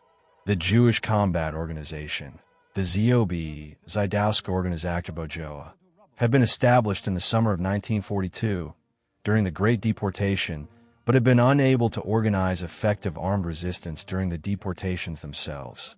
Its leadership, including Mordecai and Neilwix and Yitzhak Zuckerman, spent the fall of 1942 and winter of 1942 to 43 acquiring weapons, building bunkers, organizing fighters into units, and establishing contact with the Polish Home Army on the Aryan side for weapon supplies. A separate organization, the ZZW, Zydowski's Wyzek Wojskowy, the Jewish Military Union, affiliated with the revisionist Zionist movement, also organized and acquired weapons independently. The first significant test of the ZOB's organization came in January 1943, when the German authorities conducted a second deportation operation from the Warsaw Ghetto. The ZOB offered armed resistance for the first time. Fighters ambushed an SS column and engaged in street combat before being driven back. The January deportation was suspended after 4 days, with approximately 5,000 to 6,000 people deported rather than the tens of thousands the German authorities had intended. The German suspension of the January deportation was not, in the main, because of the armed resistance. It was primarily because the German authorities had underestimated the number of people in hiding and the difficulty of finding them. But the resistance fighters interpreted the suspension as at least partially a consequence of their action, and this interpretation strengthened the case for continued organization. The specific motivation of the ZOB's leadership in the decision to mount armed resistance is documented in the writings they left behind and in the testimony of survivors. Mordecai and Neilwix, in a letter written during the uprising, expressed the motivation clearly.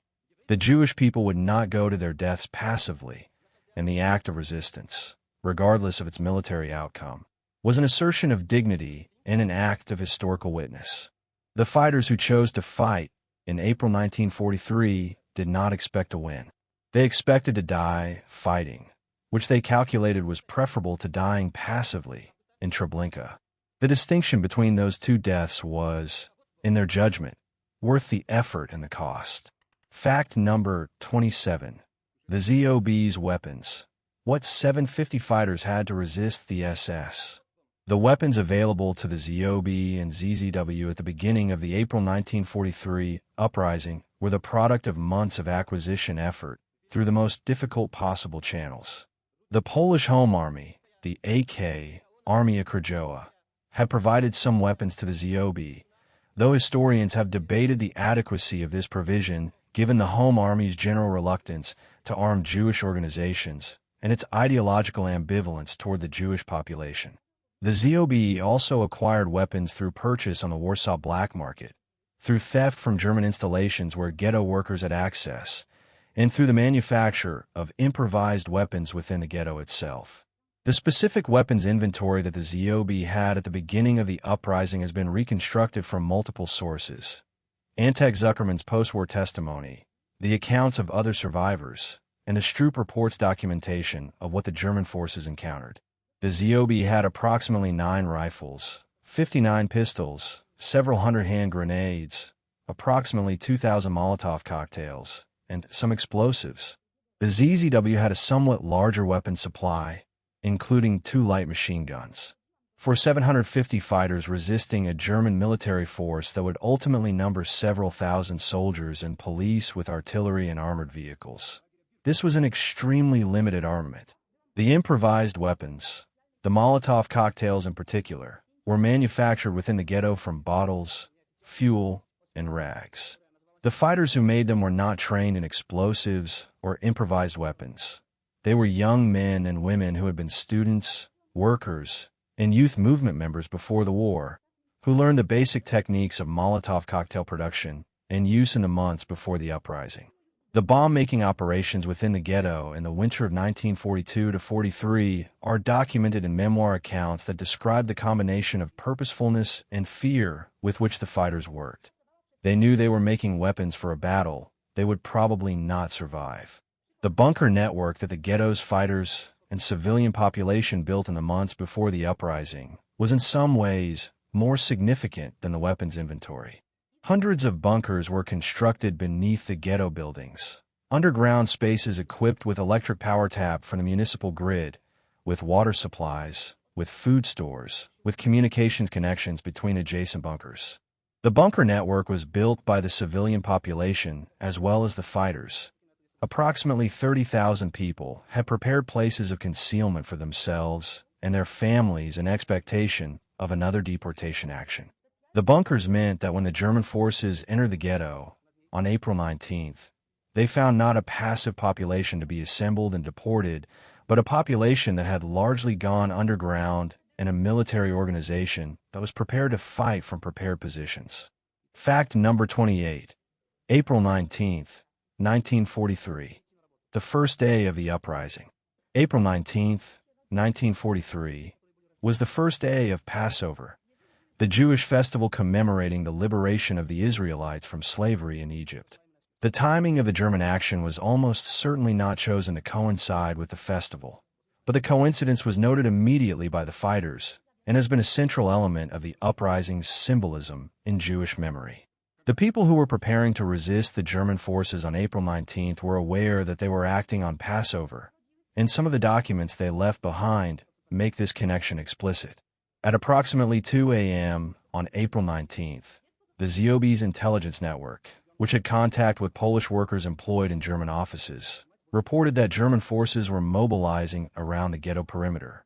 The alert was passed through the fighter network, and the bunkers were alerted.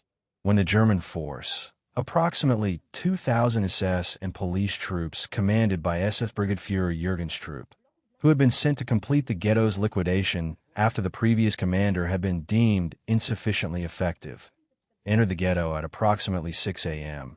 They entered an area that appeared deserted. The streets were empty. The buildings were quiet. The civilian population had gone into the bunkers. The fighters were in their positions. The German columns entered the ghetto streets and were met, from upper floors and from prepared firing positions, with the ZOB's gunfire and with grenades and Molotov cocktails. The lead columns were ambushed, the first vehicles were disabled, and German soldiers were killed and wounded in the opening minutes of the action. Stroop's force, which had expected a deportation operation against an essentially passive population, in which the primary challenge would be finding those in hiding, was in an urban combat engagement against a prepared defense. The columns were forced to withdraw. The first day of the uprising did not produce a German military victory. The SS forces withdrew from the ghetto to reorganize after taking casualties they had not expected. This outcome was not a military victory for the ZOB either. The fighters had far too few weapons and fighters to hold the ghetto against the force that would be brought against them. But the first day established the character of the entire uprising. The German forces, which had expected to liquidate the ghetto in a few hours as they had liquidated every previous ghetto, were going to have to fight for every block. The 27 days of the Warsaw Ghetto Uprising had begun. The civilian population of the ghetto experienced the first day of the uprising from their bunkers, hearing the gunfire above them, hearing the explosions, understanding that what was happening above ground was different from any previous German action. For those in the bunkers, the uprising meant the immediate danger of remaining underground while combat occurred above them, and the longer-term danger of the German response. What it also meant, for many people who have left testimony about their experience in the bunkers during the uprising, was something more difficult to name. The knowledge that the fighters above them were fighting, that the passive acceptance of German authority that had characterized the ghetto's response to the deportations had ended, and that the ending of that passivity was, whatever its outcome, something that mattered. Fact number 29. Mordecai Anielewicz, the commander who did not expect to survive. Mordecai Anielewicz was 23 years old when the Great Deportation began in the summer of 1942 and 24 years old when the uprising began in April 1943. He had been a leader of the Hashomer Hatzair, the Young Guard, Zionist youth movement before the war, a young man whose pre-war ambitions had been oriented toward immigration to Palestine and the building of the Jewish homeland. The war had redirected those ambitions toward the specific and immediate task of organizing military resistance within the Warsaw Ghetto.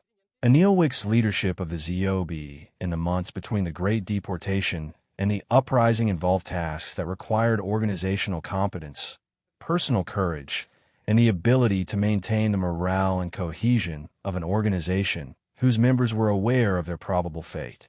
He organized training operations, limited by the scarcity of weapons and the constraints of working underground in a ghetto under German surveillance.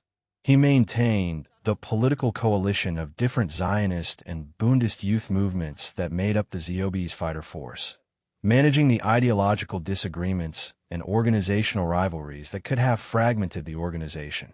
He negotiated with the Polish Home Army for weapon supplies. During the uprising itself, Anielewicz commanded from the ZOB's central command post at 18 Mila Street, a bunker beneath a building that had become the heart of the ZOB's organizational infrastructure. His letter to Antec Zuckerman, smuggled out of the ghetto on April 23, 1943, is one of the most significant documents of the uprising. In it, he wrote that the dream of his life had been realized, that he had lived to see Jewish self-defense in the ghetto in all its glory and greatness. He knew the uprising would not end in military victory. He was expressing satisfaction at the fact that it had happened at all.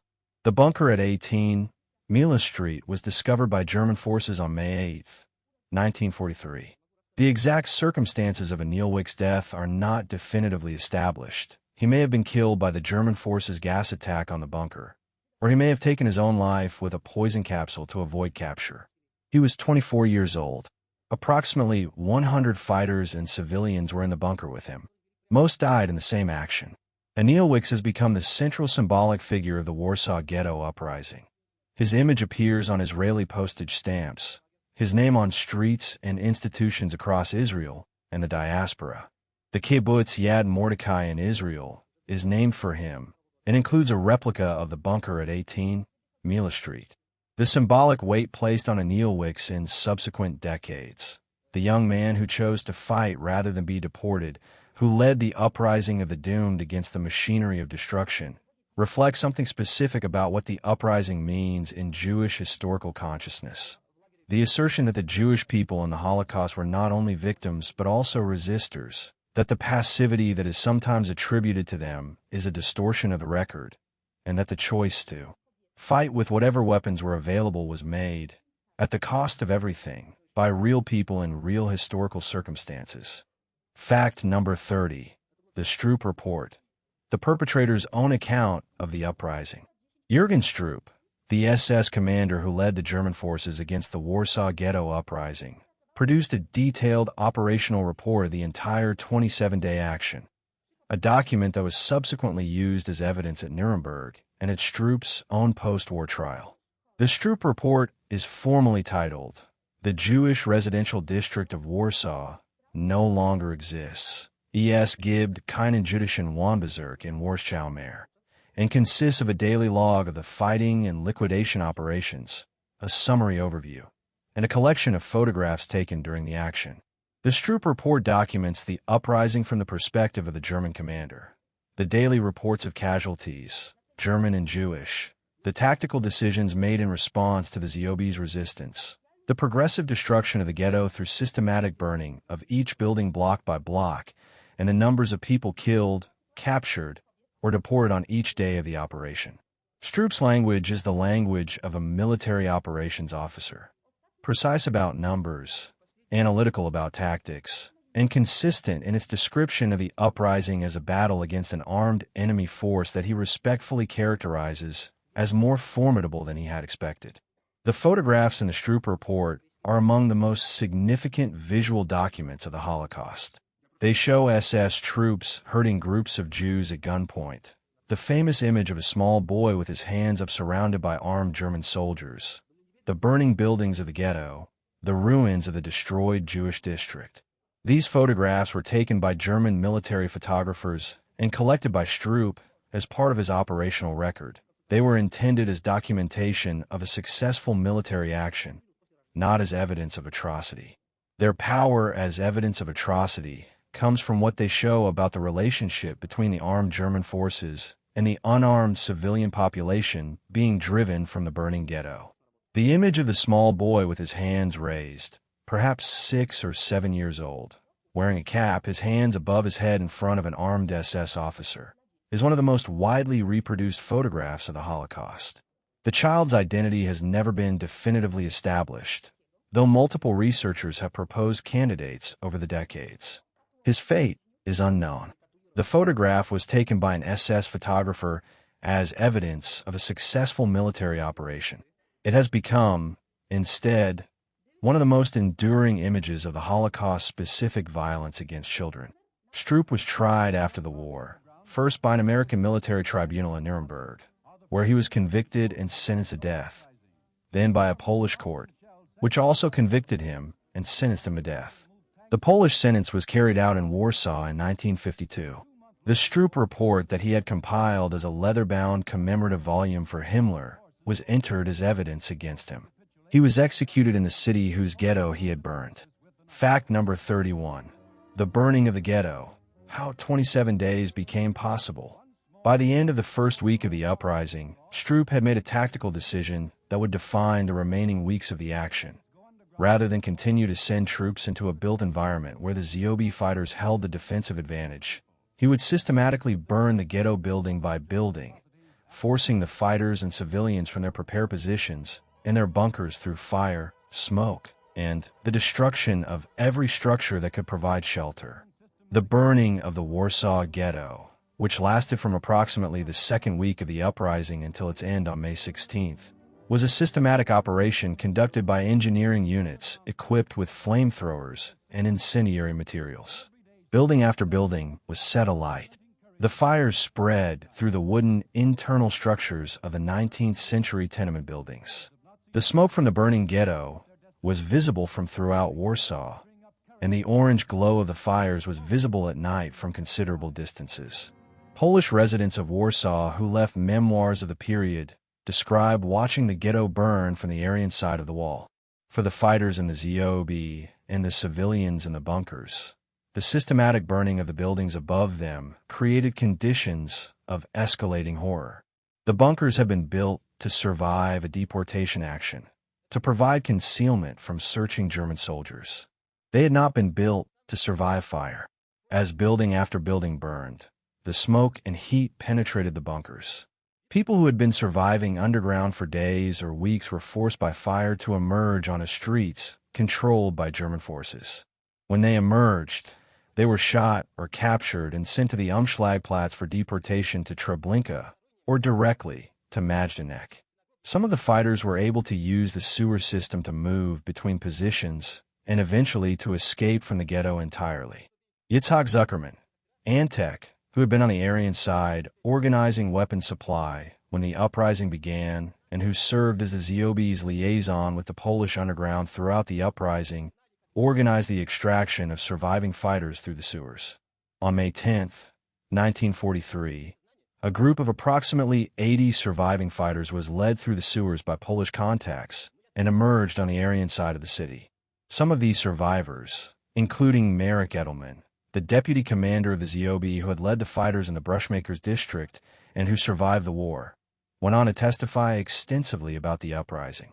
Marek Edelman survived the war, the subsequent Jewish immigration from Poland, the communist period in Poland, and the democratic transition, and lived until 2009, spending his post-war life as a cardiologist in Lodz and as one of the most significant living witnesses to the uprising.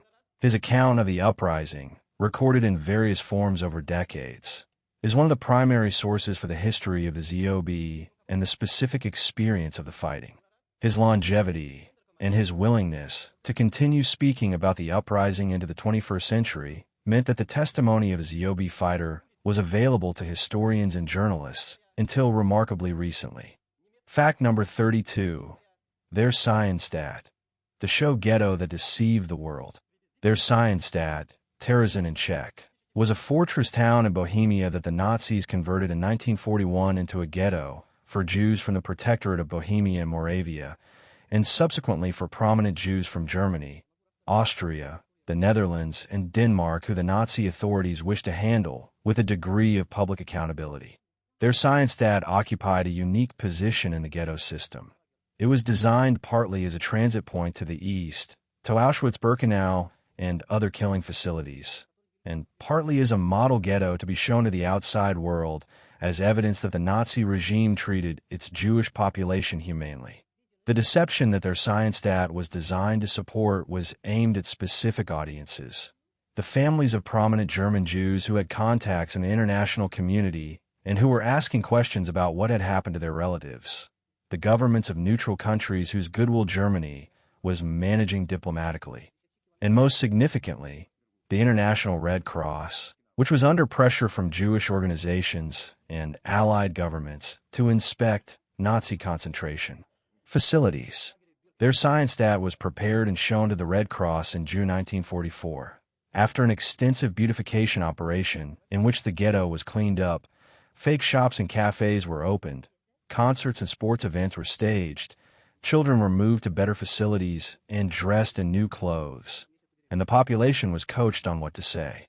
The Red Cross inspectors' visit to Der Scienstadt in June 1944 was a propaganda triumph for the Nazi authorities.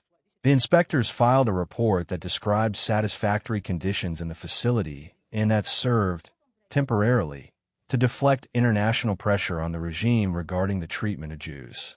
The satisfaction of the inspectors was not the product of naivety.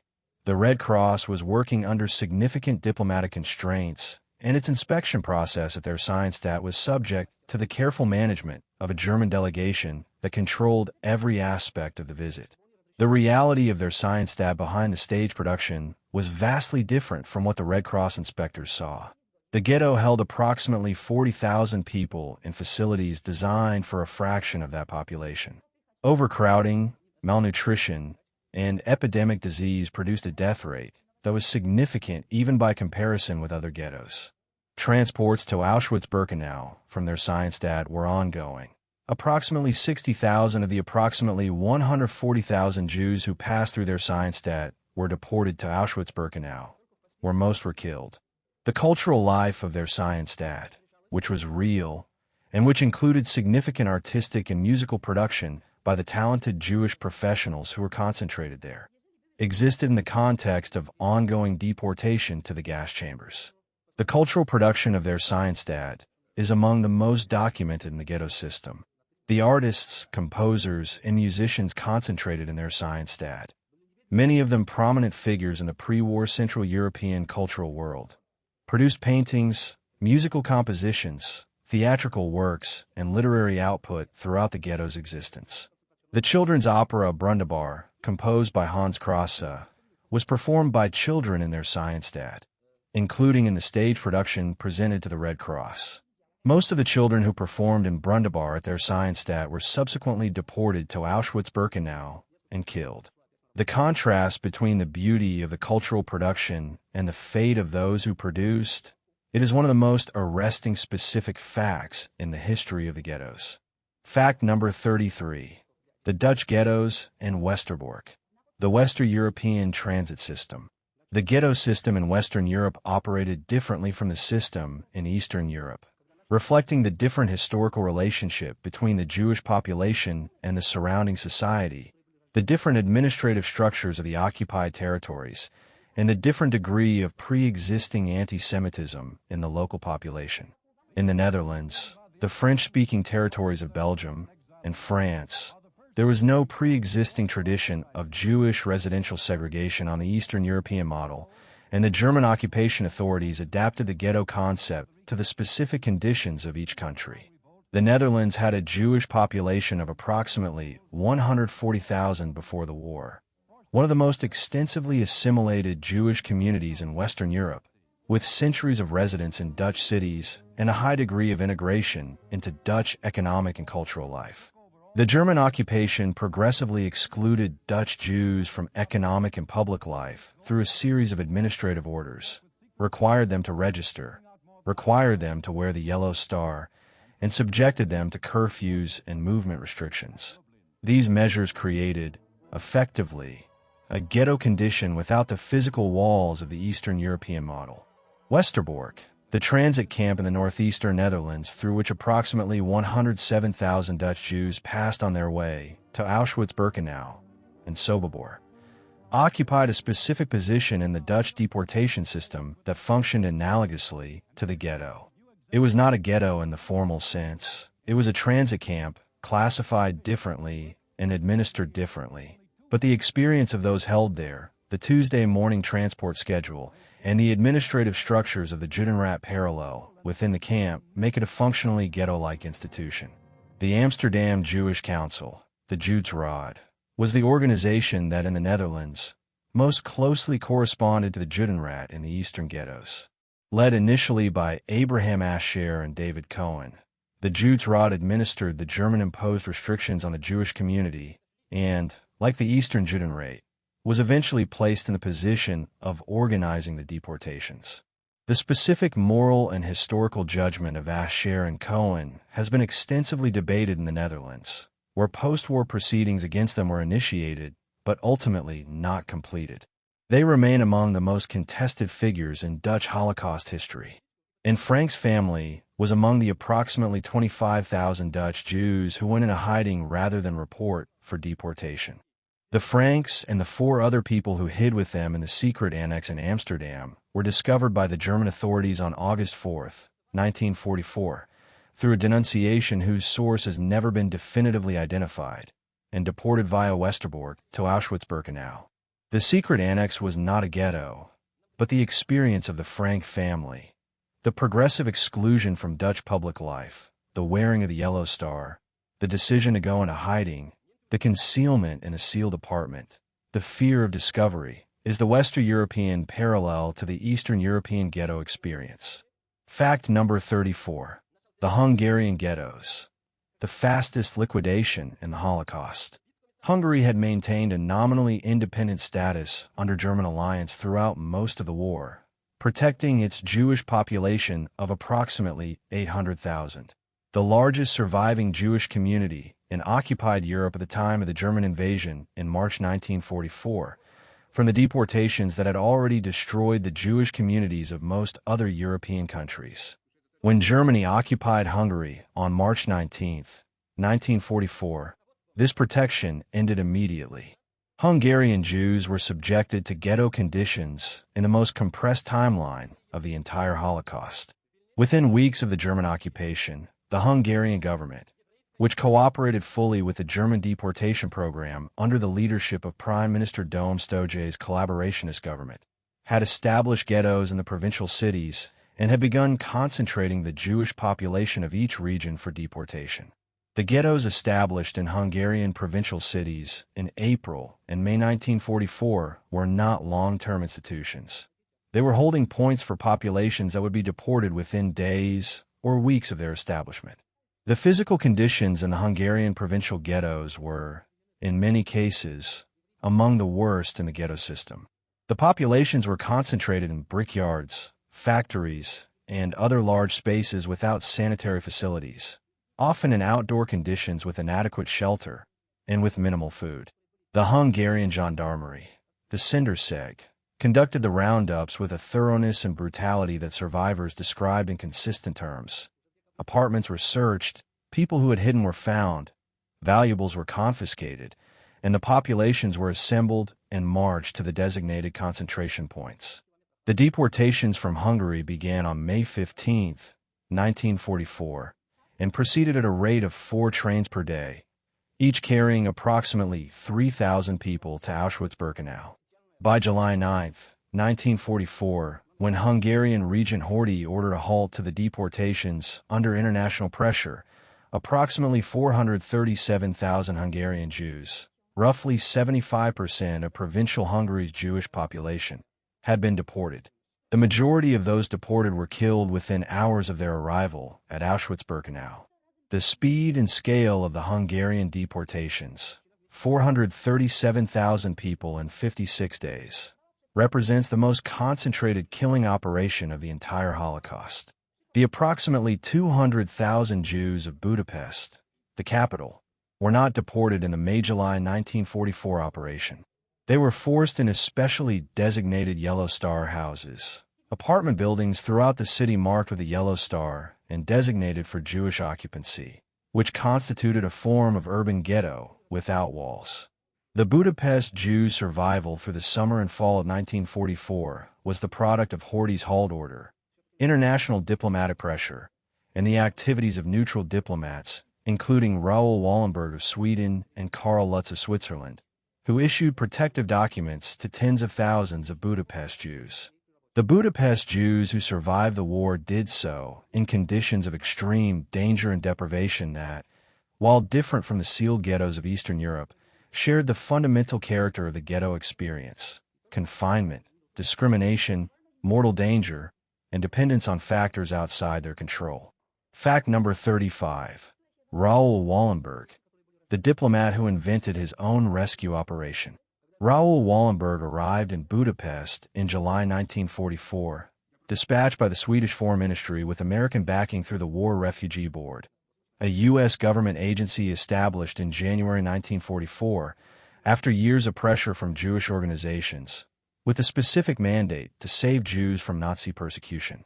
Wallenberg was a Swedish businessman with no previous diplomatic experience who had been selected for the Budapest mission partly because his dual Swedish-American business background gave him access to both governments, and partly because he was willing to take the assignment.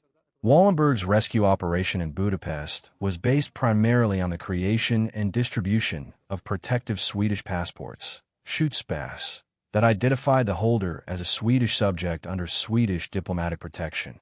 The skyddspass were not legally recognized by the German or Hungarian authorities. They were not, in any strict legal sense, valid documents. Their protective value depended entirely on the willingness of German and Hungarian officials to respect them, which was inconsistent and unpredictable. Wallenberg distributed tens of thousands of these documents and negotiated their acceptance through a combination of persistence, personal authority, and the diplomatic pressure that the approaching end of the war gave neutral countries. Beyond the skyddspass, Wallenberg organized a network of safe houses in Budapest, buildings placed under Swedish diplomatic protection and designated for the residence of Jews holding Swedish documents. He personally intervened at railway stations, Danube riverbanks, and other locations where Jews were being assembled for deportation or execution, physically placing himself between the intended victims and the German or Hungarian Aerocross officials conducting the operation, demanding the release of those holding Swedish documents, and sometimes succeeding through sheer personal force of will. The specific number of people Wallenberg saved is genuinely uncertain. Estimates range from 15,000 to 100,000, because the rescue operation was distributed across thousands of individual interactions and documents, and because the record-keeping was necessarily incomplete during the chaotic final months of the war in Budapest. What is certain is that his intervention saved a significant number of people who would otherwise have been killed, and that his methods, inventing a form of diplomatic protection that had no clear legal precedent, and imposing it through personal confrontation with officials who had the power to kill him, were unprecedented. Wallenberg was arrested by Soviet forces on January 17, 1945, as Soviet troops liberated Budapest. He was taken into Soviet custody and was never released. The Soviet government denied for years that he was alive, then acknowledged that he had died in Soviet custody in 1947. The exact circumstances of his death have never been definitively established. He was 32 years old when he was arrested. He had been in Budapest for 6 months. The work he did in those 6 months is among the most significant acts of individual humanitarian agency in the Holocaust record. Fact number 36. The liberation of the ghettos. What the liberators found.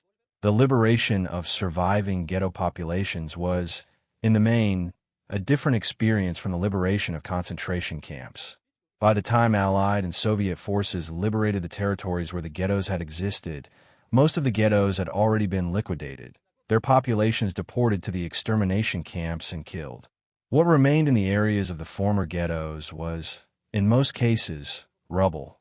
The deliberately burned and demolished buildings of the Warsaw Ghetto, the emptied apartments of the Vilna Ghetto, the cleared brickyards of the Hungarian provincial ghettos. The liberation of the ghetto territories was primarily the liberation of ruins. The Jewish population that survived in the former ghetto territories was small. In Warsaw, where the Jewish population had been approximately 380,000 of the ghetto's establishment, approximately 11,500 Jews were in Warsaw at the time of the city's liberation in January 1945. Survivors who had been in hiding on the Aryan side, survivors of the Warsaw Uprising of August-October 1944 who had emerged from the rubble, and a small number who had survived in various other ways. The physical area of the former ghetto was ruins. The German forces had not merely evacuated and destroyed the ghetto in 1943, they had subsequently demolished every remaining structure systematically as part of the plan to obliterate any trace of the ghetto's existence. The Łódź Ghetto was liberated by Soviet forces on January 19, 1945, while it was still inhabited. Approximately 877 Jews were found alive in the ghetto when Soviet forces entered, the remnant of the approximately 200,000 who had been concentrated there at the ghetto's peak. The last Łódź Ghetto inhabitants were people who had survived the August 1944 deportations to Auschwitz-Birkenau by hiding, by being overlooked in the chaotic final liquidation operation, or by having specific skills that the German authorities had decided to retain until the last moment. The 877 survivors found in the Łódź Ghetto are the most immediate survivors of what had been the second largest ghetto in occupied Poland. The experience of liberation for ghetto survivors, both those found alive in the ghetto areas and those who survived the camps and returned to their home cities, was marked by the discovery of what had happened to their families and communities. Returning survivors often found that the communities they had come from had been entirely destroyed, that the homes and businesses they had owned had been taken over by others who showed no inclination to return them, and that the social environment in post-war Poland was, in many cases, hostile rather than welcoming. The Kielce pogrom of July 1946, in which 42 Jewish survivors returning to their home city were murdered by a Polish mob, is the most extreme example of the post-liberation hostility that Jewish survivors encountered in Poland. Fact number 37. The Yizkor Books, Memory as Resistance. The Yizkor Books, Yizkor being the Hebrew word for remembrance, are memorial volumes produced by survivor communities in the post-war period to document the pre-war life and wartime destruction of specific Jewish communities. There are approximately 1,000 of these volumes, covering communities across Poland, Ukraine, Lithuania, Hungary, Romania, and other countries. They range in length from a few hundred pages to multiple volumes. and they typically include pre-war photographs, historical accounts of the community's origins and development, descriptions of pre-war cultural and religious life, accounts of the German occupation and ghetto period, testimonies of specific killings and deportations, lists of the dead, and reflections by survivors on what was lost. The Yizkor books were produced almost entirely by volunteer effort, without funding or institutional support in most cases, by people who were simultaneously rebuilding their own lives after catastrophic loss, and who were driven by the specific conviction that the communities they had come from, communities that the German authorities had deliberately and systematically destroyed, deserved a record. The books were typically produced in Yiddish or Hebrew, occasionally in Polish, and were distributed among survivor communities and their descendants. Most were never translated into English or other Western languages. The New York Public Library's Dorrit Jewish Division holds approximately 650 Yizkor books, one of the largest collections in the world. The YVO Institute for Jewish Research in New York holds several hundred more. In recent decades, volunteers have been digitizing and translating portions of the Yizkor books, making their content available to descendants of the communities they document who no longer read Yiddish. The New York Public Library's Yizkor Book Translation Project has translated portions of dozens of books. The Yizkor books are historically significant, not primarily for their documentation of the Holocaust, though that documentation is valuable, but for their documentation of the pre-war communities that the Holocaust destroyed. The books preserve the names, faces, and histories of people and communities that would otherwise exist only as statistics in German operational reports. They are the anti-documentation to the Iranismeldungen and the Jaeger report, where the German records reduced human beings to numbers. The Yizkor books restore them to specificity, to the complexity and particularity of actual lives lived in actual communities. And speaking of the specific communities documented in the Yizkor books, many of them preserve memories of cultural, intellectual, and religious life that were among the richest in the Jewish world, and that have been entirely lost except through this documentation. The traditions of Torah study in the Lithuanian yeshivo, the Yiddish theatrical culture of Warsaw and Vilna, the Hasidic communities of Galicia with their distinctive musical and religious traditions, the secular political culture of the Bund, and the various Zionist movements. All of this is preserved, partially and imperfectly, in the Yizkor books. The books are what remains when everything else is gone. Fact number 38. The Bund. The socialist voice in the ghettos. The Bund, the Allgemeiner Jiddischer Arbeiterbund in Light, Polen und Russland, the General Jewish Labor Union in Lithuania, Poland, and Russia, was the largest Jewish political organization in pre-war Poland, with hundreds of thousands of members organized around the principles of Jewish socialist politics, Yiddish cultural autonomy, and resistance to both Zionism and assimilation. The Bund's political position was that the Jewish people should fight for their rights as a Jewish community within the countries where they lived, rather than emigrating to Palestine. This position put the Bund in fundamental disagreement with the Zionist organizations that, in the Warsaw Ghetto and elsewhere, dominated the armed resistance movement. The Bund's presence in the ghettos was significant, and its contributions to ghetto cultural and resistance life were substantial. The Bund organized schools, cultural activities, and mutual aid within the ghettos. It maintained an underground press. The newspaper Das Wort, Our Word, was published underground in the Warsaw Ghetto. It organized its own youth movement, the SKIF, which was active in ghetto cultural life. And it participated in the ZOB, the Jewish Combat Organization, alongside the Zionist youth movements, contributing fighters and organizational resources to the uprising despite the fundamental ideological disagreements between the Bund and the Zionist organizations. The Bund's historical position after the war was complicated by the political context of the post-war period. The Zionist movement's success in establishing the State of Israel in 1948 meant that the historical narrative of the Holocaust resistance was, in the Israeli context, predominantly framed in Zionist terms. The resistance fighters were those who had been preparing for Aliyah, immigration to Palestine, and the uprising was a prelude to the establishment of the Jewish state. The Bund's contribution to the resistance, The Bundist fighters who died in the Warsaw Ghetto Uprising alongside the as Homer Hatzer and Dror youth movement fighters was acknowledged but occupied a less central place in the dominant narrative. Marek Edelman, the last surviving Ziobi commander, who died in 2009, was a Bundist, not a Zionist.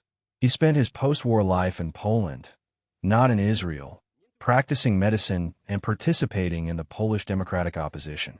His refusal to emigrate to Israel and his insistence on the legitimacy of Jewish life in Poland were themselves a form of Bundist commitment. The assertion that the Jewish people had a place and a history in Poland that was worth honoring despite the catastrophe that had happened there. Edelman was a significant figure in the Solidarity movement and in the democratic Poland that emerged from the communist period. His biography is itself a fact about the diversity of the ghetto resistance's political character. Fact number 39. The Second Warsaw Uprising. What happened to the city after the ghetto was gone? On August 1st, 1944, the Polish Home Army, the AK, launched the Warsaw Uprising, an armed insurrection against the German occupation of Warsaw that lasted 63 days and ended with the systematic destruction of the city by German forces. The Warsaw Uprising is a central event in Polish national history and is sometimes confused with the Warsaw Ghetto Uprising that had occurred 16 months earlier. They were separate events, conducted by different organizations, representing different communities, with different causes and different historical contexts.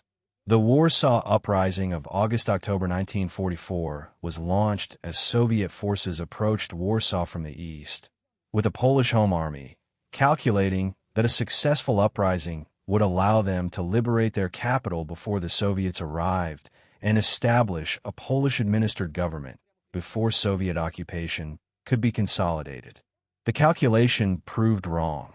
The Soviet forces halted on the eastern bank of the Vistula and did not advance to support the uprising, allowing the German forces to suppress it over 63 days with extreme violence. Approximately 200,000 Polish civilians were killed in the uprising and its suppression. The surviving population was expelled from the city. German forces then systematically demolished the remaining buildings of Warsaw. The physical geography of the 1944 Warsaw Uprising included the ruins of the former Warsaw Ghetto.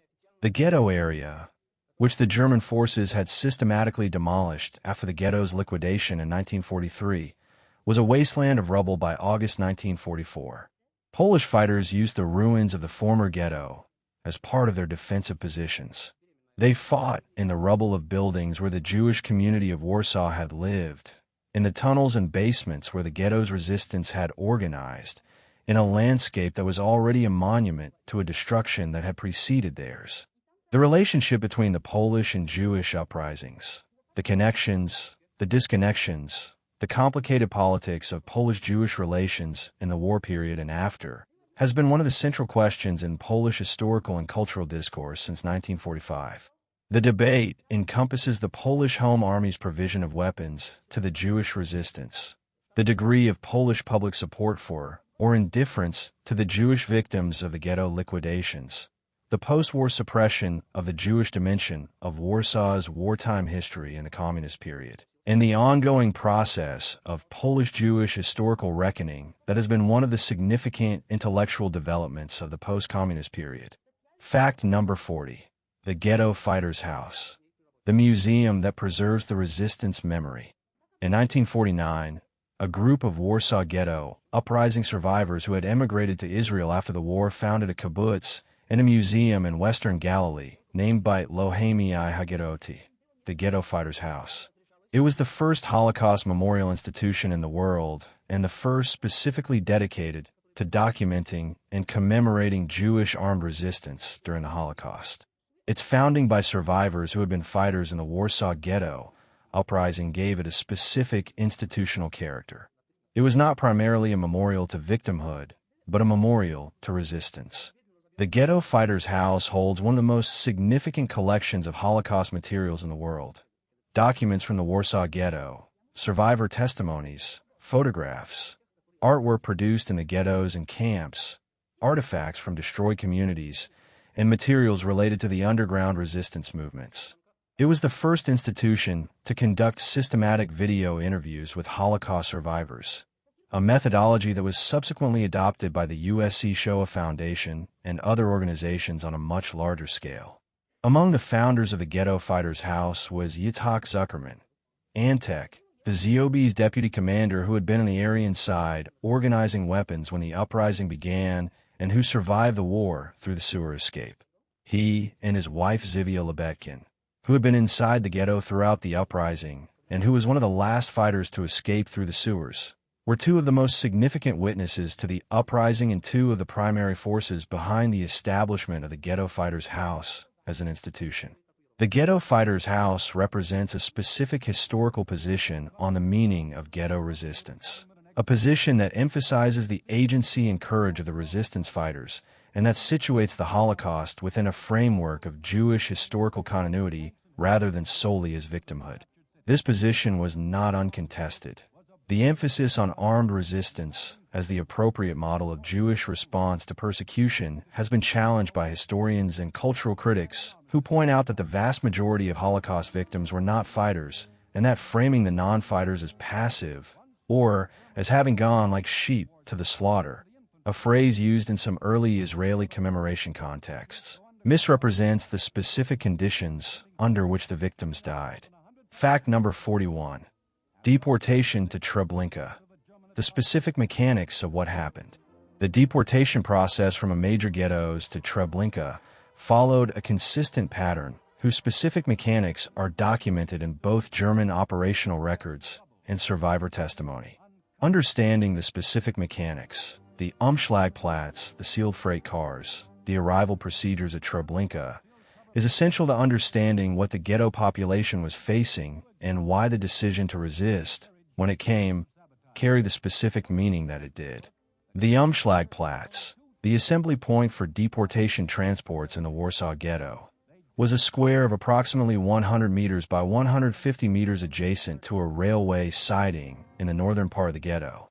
People brought to the Umschlagplatz were held there, in summer heat, without water, without toilet facilities, without shade, until sufficient numbers had accumulated to fill a transport train. The waiting could last hours or days. German and Ukrainian guards maintained order with violence. People who attempted to move without permission were beaten. People who attempted to flee were shot. The transport trains were standard Deutsche Reichsbahn freight cars, cattle cars, or closed goods wagons. They were loaded with approximately 100 to 150 people per car, far exceeding the car's design capacity. The doors were sealed from the outside. There was no water, no food, no sanitation. The journey from Warsaw to Treblinka took approximately 2 to 4 hours, depending on the routing. In summer heat, in an overcrowded sealed car, without water, the conditions during the journey were lethal. People died during transit from heat, suffocation, dehydration, and the psychological shock of the situation. The arrival at Treblinka, for those who survived the journey, was managed through a specific deception designed to maintain order and prevent panic. The arrivals were told they had reached a transit camp for processing and cleaning. They were directed to undress and surrender their valuables, told they would be needed after their shower. A path, called the Schlouch, the pipe, or sometimes the road to heaven, led from the undressing area to the gas chambers. The gas chambers at Treblinka used carbon monoxide from diesel engines. Death took between 15 and 45 minutes. The Sonderkommando at Treblinka removed the bodies, extracted gold teeth, cut hair, and prepared the mass graves. The specific detail that connects the Warsaw Ghetto to Treblinka most directly is the testimony of Abraham Bomba, a barber from Częstochowa who was one of the Treblinka survivors who testified in Claude Lanzmann's documentary Shoah. Bomba was one of the barbers employed by the Treblinka Sonderkommando to cut the hair of women before they entered the gas chambers. In his testimony, the most painful section of an extraordinarily painful film, he describes the experience of recognizing among those entering the barber room his friends and neighbors from Częstochowa, people he had known all his life. The specific human detail of recognition, of knowing the people being killed, is the detail that bridges the ghetto and the camp in the most human possible terms. Fact number 42. Jewish doctors in the ghettos. The medicine of impossible conditions. The Jewish medical community in the ghettos. The physicians, nurses, pharmacists, and medical students who have been concentrated within the ghetto walls along with the rest of the population, faced a medical situation without precedent. The need to practice medicine on a population that was being systematically starved, in facilities stripped of basic equipment and supplies, with no access to the pharmaceutical resources available in the surrounding city, and with a death rate from malnutrition and epidemic disease that overwhelmed the capacity of any medical institution.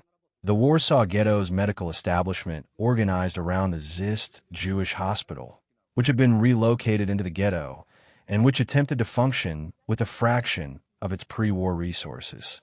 The hospital had been one of the most modern medical institutions in pre-war Warsaw, with sophisticated equipment and a staff of distinguished physicians.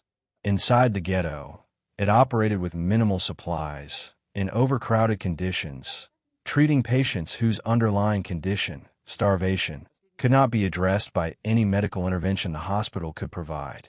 The hunger disease study organized by Dr. Israel Milikowski, the systematic clinical study of starvation pathology conducted by approximately 20 Jewish physicians in the Warsaw Ghetto in 1941-42, is the most significant medical document produced in the ghettos and one of the most significant in the history of starvation medicine. The study was conducted with the full rigor of clinical medical research, systematic patient examination, standardized protocols, careful documentation, statistical analysis. The physicians who conducted it were simultaneously patients.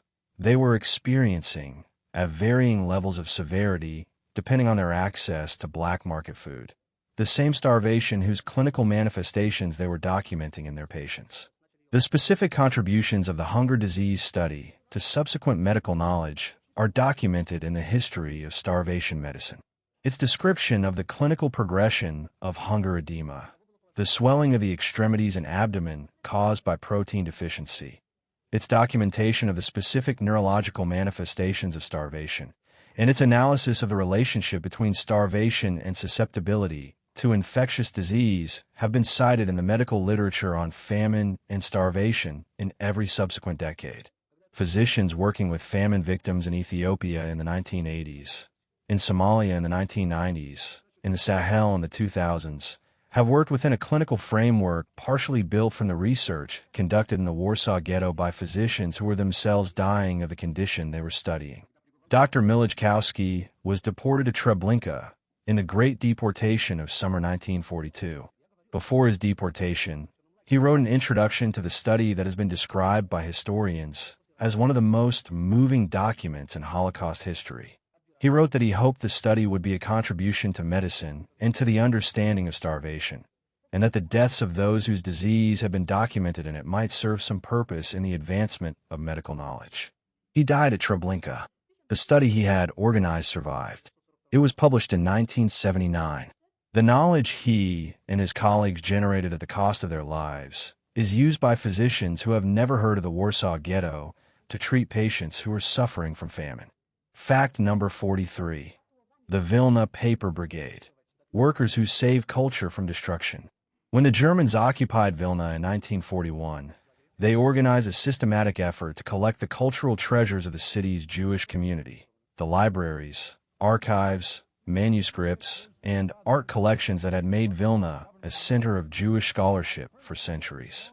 The Einsatzstab Reichsleiter Rosenberg, the Nazi task force responsible for looting cultural property across occupied Europe, organized a Jewish work brigade to sort and prepare materials from the YVO Institute and other Jewish cultural institutions for shipment to Germany. The intention was to use selected materials for an Institute of Jewish Studies that the Nazis planned to establish as part of their post-war vision of a world without Jews, but with a scholarly apparatus for studying them. The Jewish workers organized to sort the YIVO materials included several of the most distinguished intellectuals in the Vilna Jewish community: the poet Abraham Sutzkever, the poet and scholar Shmur Kaczorzinski, and the librarian and diarist Hermann Kruk. These men, assigned by the Germans to sort Jewish cultural property for looting, used their position to save as much as they could. They smuggled books, manuscripts, and documents into the ghetto, hiding them in their clothing, in bags under their coats. What they could not smuggle they hid within the YIVO building. They became known as the Vilna Paper Brigade, workers whose assigned task was the facilitation of cultural looting, who subverted that task as systematically as they could. The materials that the Paper Brigade succeeded in hiding and smuggling were buried in various locations within the Vilna Ghetto and within the YIVO building. After the war, portions of these buried materials were recovered. Abraham Sutskever, who survived the war in Soviet partisan formations after escaping from the Vilna Ghetto, returned to Vilna after the war and recovered some of the materials the Paper Brigade had hidden. He subsequently brought them to Israel. Portions of the YIVO collections that had been captured and shipped to Germany were recovered by American forces in Germany and returned to YIVO, which had re-established itself in New York after the war. In 2016 and subsequent years, the YIVO Institute collaborated with the Lithuanian Jewish community and other organizations on a project to digitize the materials from the Vilna Jewish community that survived in Lithuanian archives and libraries. During this digitization project, workers discovered, in the attic of a building in Vilna that had formerly been part of the YIVO complex, a collection of documents and photographs that had been hidden during the war and that had remained undiscovered for 70 years. The discovery, announced in 2017, included letters, photographs, and documents from the pre-war YIVO collection that expanded the archive of Vilna Jewish life significantly. The Paper Brigade's work was still being discovered 7 decades after they did it. Fact number 44. Adam Cherniakov's diary. The record of man who could not win. Adam Cherniakov's diary, kept from September 1939 through July 22, 1942, the day of his death, is the most complete surviving record of the experience of a Judenrat chairman under Nazi occupation. Cherniakov was a chemical engineer and senator who had been active in Jewish community affairs before the war and who was appointed chairman of the Warsaw Judenrat by the German occupation authorities in October 1939. He served in that capacity until he chose death over signing the deportation order for the orphanage children. The diary documents the daily experience of a man who was simultaneously trying to sustain a community of 450,000 people and navigating the demands of an occupation authority that was systematically destroying that community. Cherniakov negotiated with German officials about food allocations, labor quotas, deportation numbers, the operation of schools, the maintenance of hospitals, the permission to hold religious services, the regulation of the black market. He recorded each negotiation in the diary with the precision of an engineer. What he asked for, what he was offered, what he accepted, what the consequences were. The diary's final entries, from the summer of 1942, as the Great Deportation began, show the progressive narrowing of Cherniakov's options and the progressive deterioration of his emotional state as the reality of what the deportations meant became undeniable. His July 22, 1942, entry is his last. He describes the German demands, his attempts to negotiate exemptions for the orphanage children, and his failure. He does not record his decision to commit suicide. The decision speaks for itself. The specific significance of Cherniakov's suicide, as distinct from the submission that it refused, has been analyzed by historians who see it as a moral statement. An assertion that there was a point beyond which compliance was not possible, that signing the deportation order for children was a line that could not be crossed, and that the only available form of refusal within the conditions of the occupation was death. His suicide did not save the children. They were deported and killed at Treblinka. But it established a record that the chairman of the Warsaw Judenrat had refused, at the cost of his life, to sign the specific order for their deportation.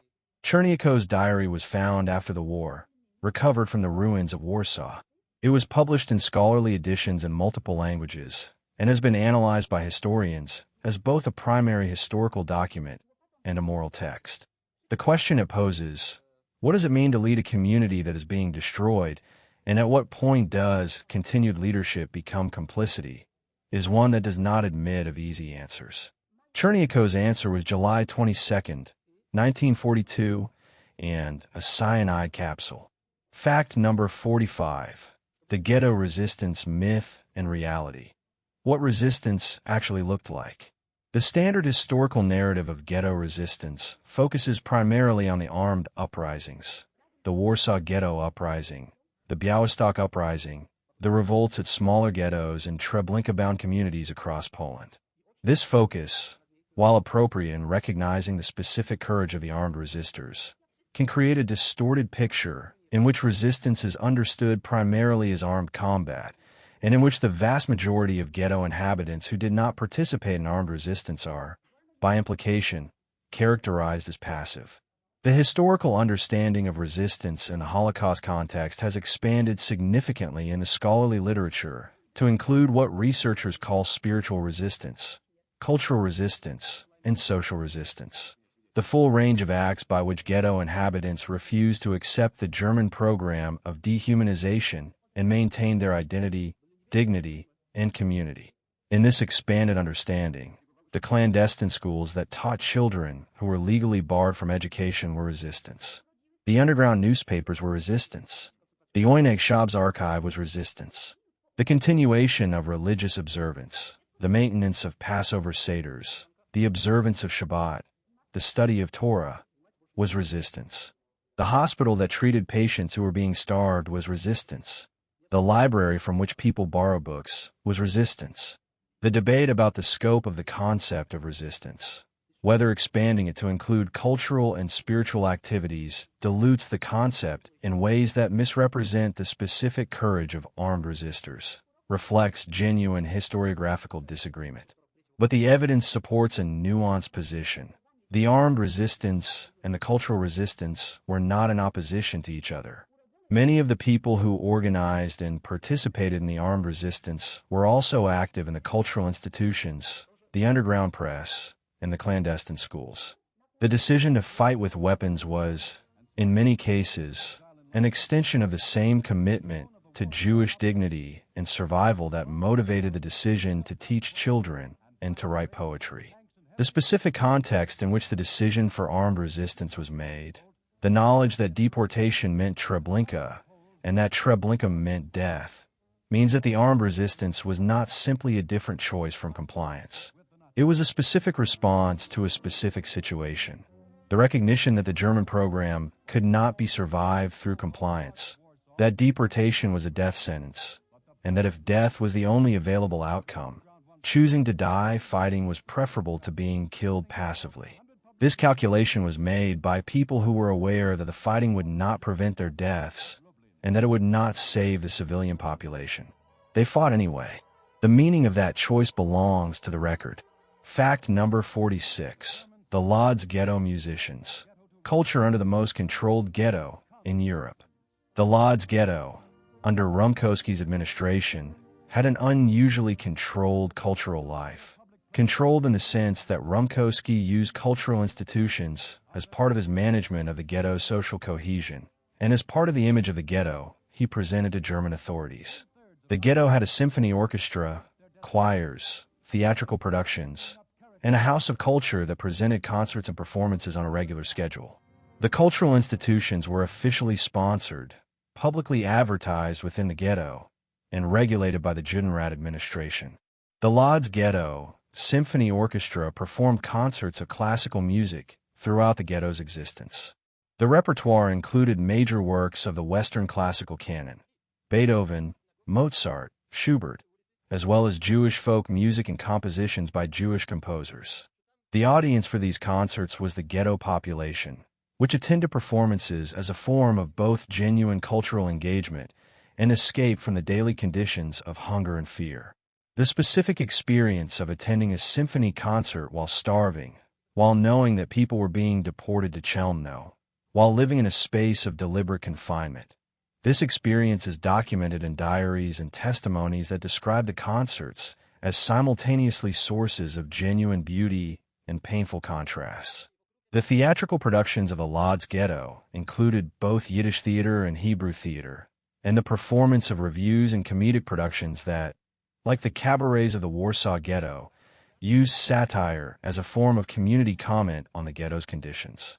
The satirical productions had to be carefully managed within the constraints of Rumkowski's authority.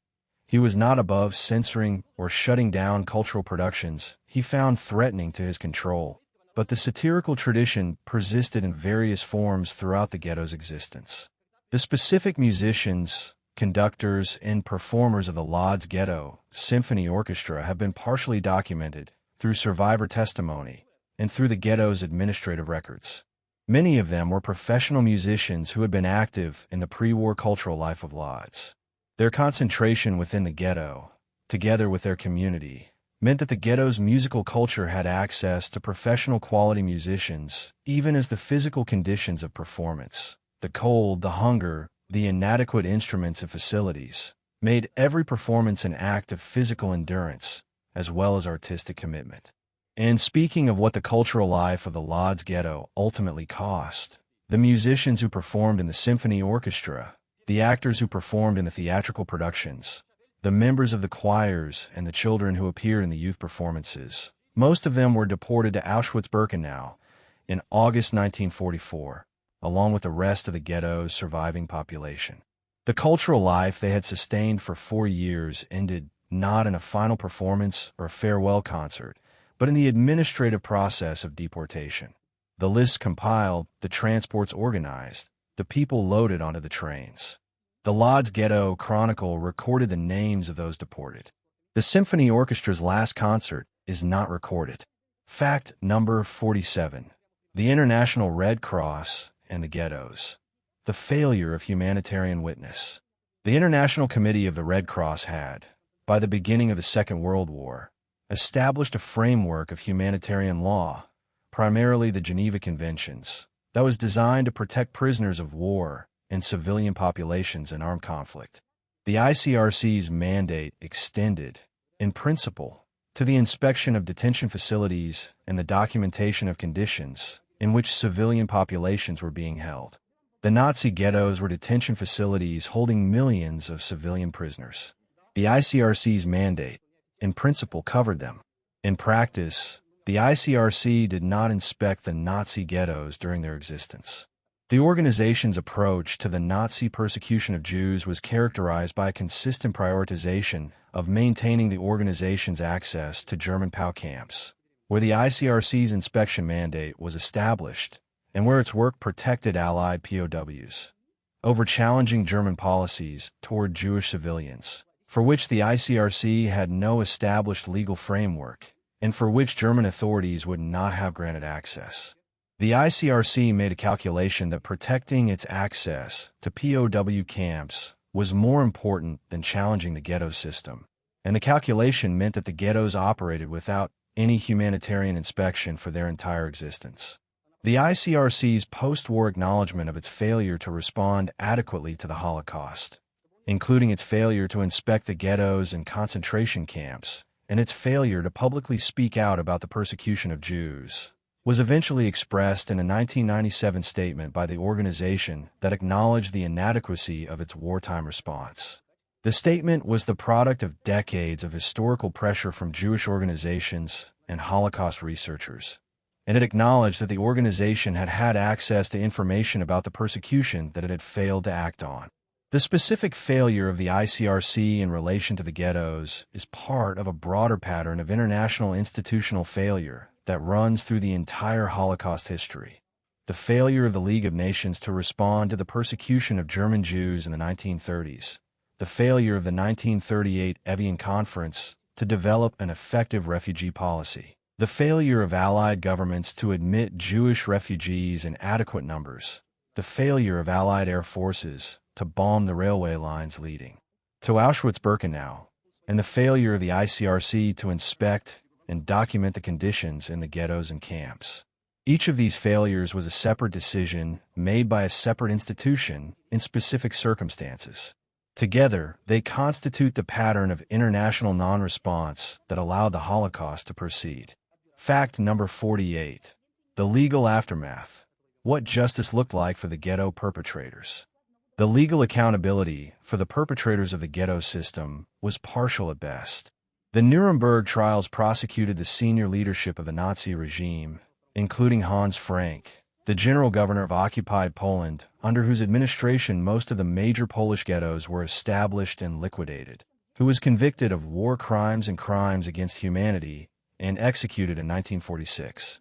But the vast majority of the people who had administered the ghettos, the SS officers who had ordered and organized the deportations, the German civilian administrators who had set the food ration policies, the Gestapo officers who had maintained the ghetto surveillance and security apparatus, faced no legal consequence. Jürgen Stroop, who commanded the German forces during the Warsaw Ghetto Uprising, and whose report documented the burning of the ghetto, was tried by an American military tribunal at Nuremberg and by a Polish court in Warsaw. Both courts convicted him. He was executed in Warsaw in 1952. His execution was one of the more complete examples of justice for the ghetto system. Most of the administrative perpetrators, the people who had made the daily decisions about food rations, labor assignments, deportation quotas, were never prosecuted. The Israeli prosecution of Adolf Eichmann in 1961 to 1962 was the most significant legal proceeding specifically related to the ghetto system after Nuremberg. Eichmann had been the head of the RSHA's Jewish Affairs section and was the primary coordinator of the deportation transports across Europe, the man who organized the trains that took the ghetto populations to the extermination camps. His trial in Jerusalem, televised and covered by international media, brought the specific details of the deportation system, including the specific role of the Warsaw deportations to Treblinka, the Lodz deportations to Chelmno, and other ghetto-to-camp transports, to international public attention in a way that no previous proceeding had achieved. He was convicted and executed in 1962. The West German judicial system conducted its own proceedings against ghetto perpetrators through the 1950s, 1960s, and 1970s, with varying results. The Auschwitz trial of 1963 to 1965, the Frankfurt Auschwitz trial, was the most significant German domestic proceeding and produced convictions of several camp officials. German prosecutors also investigated ghetto administration officials, with some prosecutions and convictions, and many investigations that were closed for lack of prosecutable evidence, or because the statute of limitations had been interpreted to expire. The limitations of the West German judicial process in achieving accountability for ghetto perpetrators reflect the same institutional reluctance to pursue Holocaust accountability that characterized the broader post-war West German legal and political environment. Fact number 49. The memory of the ghettos today. What is preserved and what is lost? The physical sites of the major ghettos have been transformed beyond recognition in the decades since the war. The Warsaw Ghetto area, the 73 blocks that were systematically burned and demolished in 1943 and then further destroyed in the German response to the Warsaw Uprising of 1944, was rebuilt in the post-war period as a residential district. The streets followed different patterns than the ghetto streets. The buildings are post-war construction. Walking through the Murano district of Warsaw today, one walks through a neighborhood that was built on top of the ruins of the ghetto, on top of the rubble that was the physical remains of the largest Jewish community in Europe. The documentation of the ghettos in accessible digital formats has accelerated significantly in recent decades. Yad Vashem, Israel's Holocaust Remembrance Authority, has digitized extensive portions of its archival collections and made them accessible online. The United States Holocaust Memorial Museum has done the same with its collections. The YVO Institute's digitization projects have made portions of pre-war and wartime Jewish community records accessible to researchers and descendants worldwide. The Oyneg Shab's archive, the milk cans and ammunition boxes from the Warsaw Ghetto, is held at the Jewish Historical Institute in Warsaw, which has been conducting ongoing digitization and scholarly publication of the archive's contents. The USC Shoah Foundation, established by Steven Spielberg in the wake of the production of Schindler's List, has collected and digitized approximately 55,000 video testimonies of Holocaust survivors and witnesses, the largest collection of survivor testimony in the world. Many of these testimonies are from survivors of the ghettos and provide detailed first-person accounts of ghetto conditions, cultural life, resistance activities, and deportation experiences. The testimonies are searchable by subject, location, and period, making them accessible to researchers, educators, and the general public in ways that were not previously possible. The living memory of the ghettos is closing. The survivors who were children during the ghetto period are now in their late 80s or 90s. Those who were adults are dead. The testimonies that have been collected, the video interviews, the memoirs, the oral histories, represent the last direct human link to the experience of the ghettos. When the final survivor generation is gone, the history of the ghettos will exist only in the documentary record, the archives, the Yizkor books, the testimony collections, the archaeological remains, and the scholarly and popular literature built from these sources. The closing of the witness generation does not mean the closing of the historical record. It means the record must be actively maintained and transmitted, or will be lost in the different sense of being present, but unread. Fact number 50. The 50th fact. What the ghettos tell us that the camps cannot. The 50th fact, the fact that organizes all the others, is not about a specific event or a specific person or a specific document. It is about what the ghettos specifically reveal that the gas chambers and the shooting pits cannot reveal in the same way. The ghettos were not killing sites in the immediate sense. They were living sites. They were places where people lived, however briefly and however terribly, and where the full range of human response to impossible conditions was on display. The gas chambers and the shooting pits tell us what the German regime intended for the Jewish people.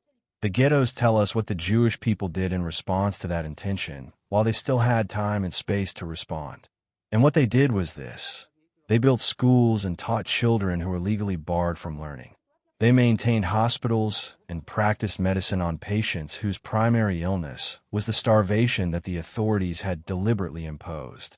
They wrote and published underground newspapers and held underground debates about the political questions their situation raised. They created theater and music and poetry in the space between persecution and extermination. They organized armed resistance with whatever weapons they could acquire. They documented everything, insisting that the record would survive even when they could not. The ghettos also tell us what the surrounding world did in response. The surrounding world set the food ration at 184 calories per day and called a policy. The surrounding world watched the walls go up and the gates close and continued its daily business on the other side. The surrounding world received the intelligence reports about the deportations and the killing operations and filed them. The surrounding world maintained diplomatic and commercial relationships with a regime that was building the walls. The surrounding world organized conferences about the refugee crisis and produced no adequate response. The surrounding world is not an abstraction. It is the specific governments, institutions, organizations, and individuals who had the information and the position to respond differently and made the choice not to. The history of the ghettos is, in the end, a history of human choice under conditions of extreme constraint. The choices made by the ghetto's inhabitants to teach, to document, to resist, to organize, to maintain dignity under systematic assault on their dignity, were made by human beings who had the same range of human capacities and limitations as any other human beings. The choices made by the surrounding world to look away, to maintain relationships, to prioritize other considerations, were made by human beings with the same range of capacities and limitations.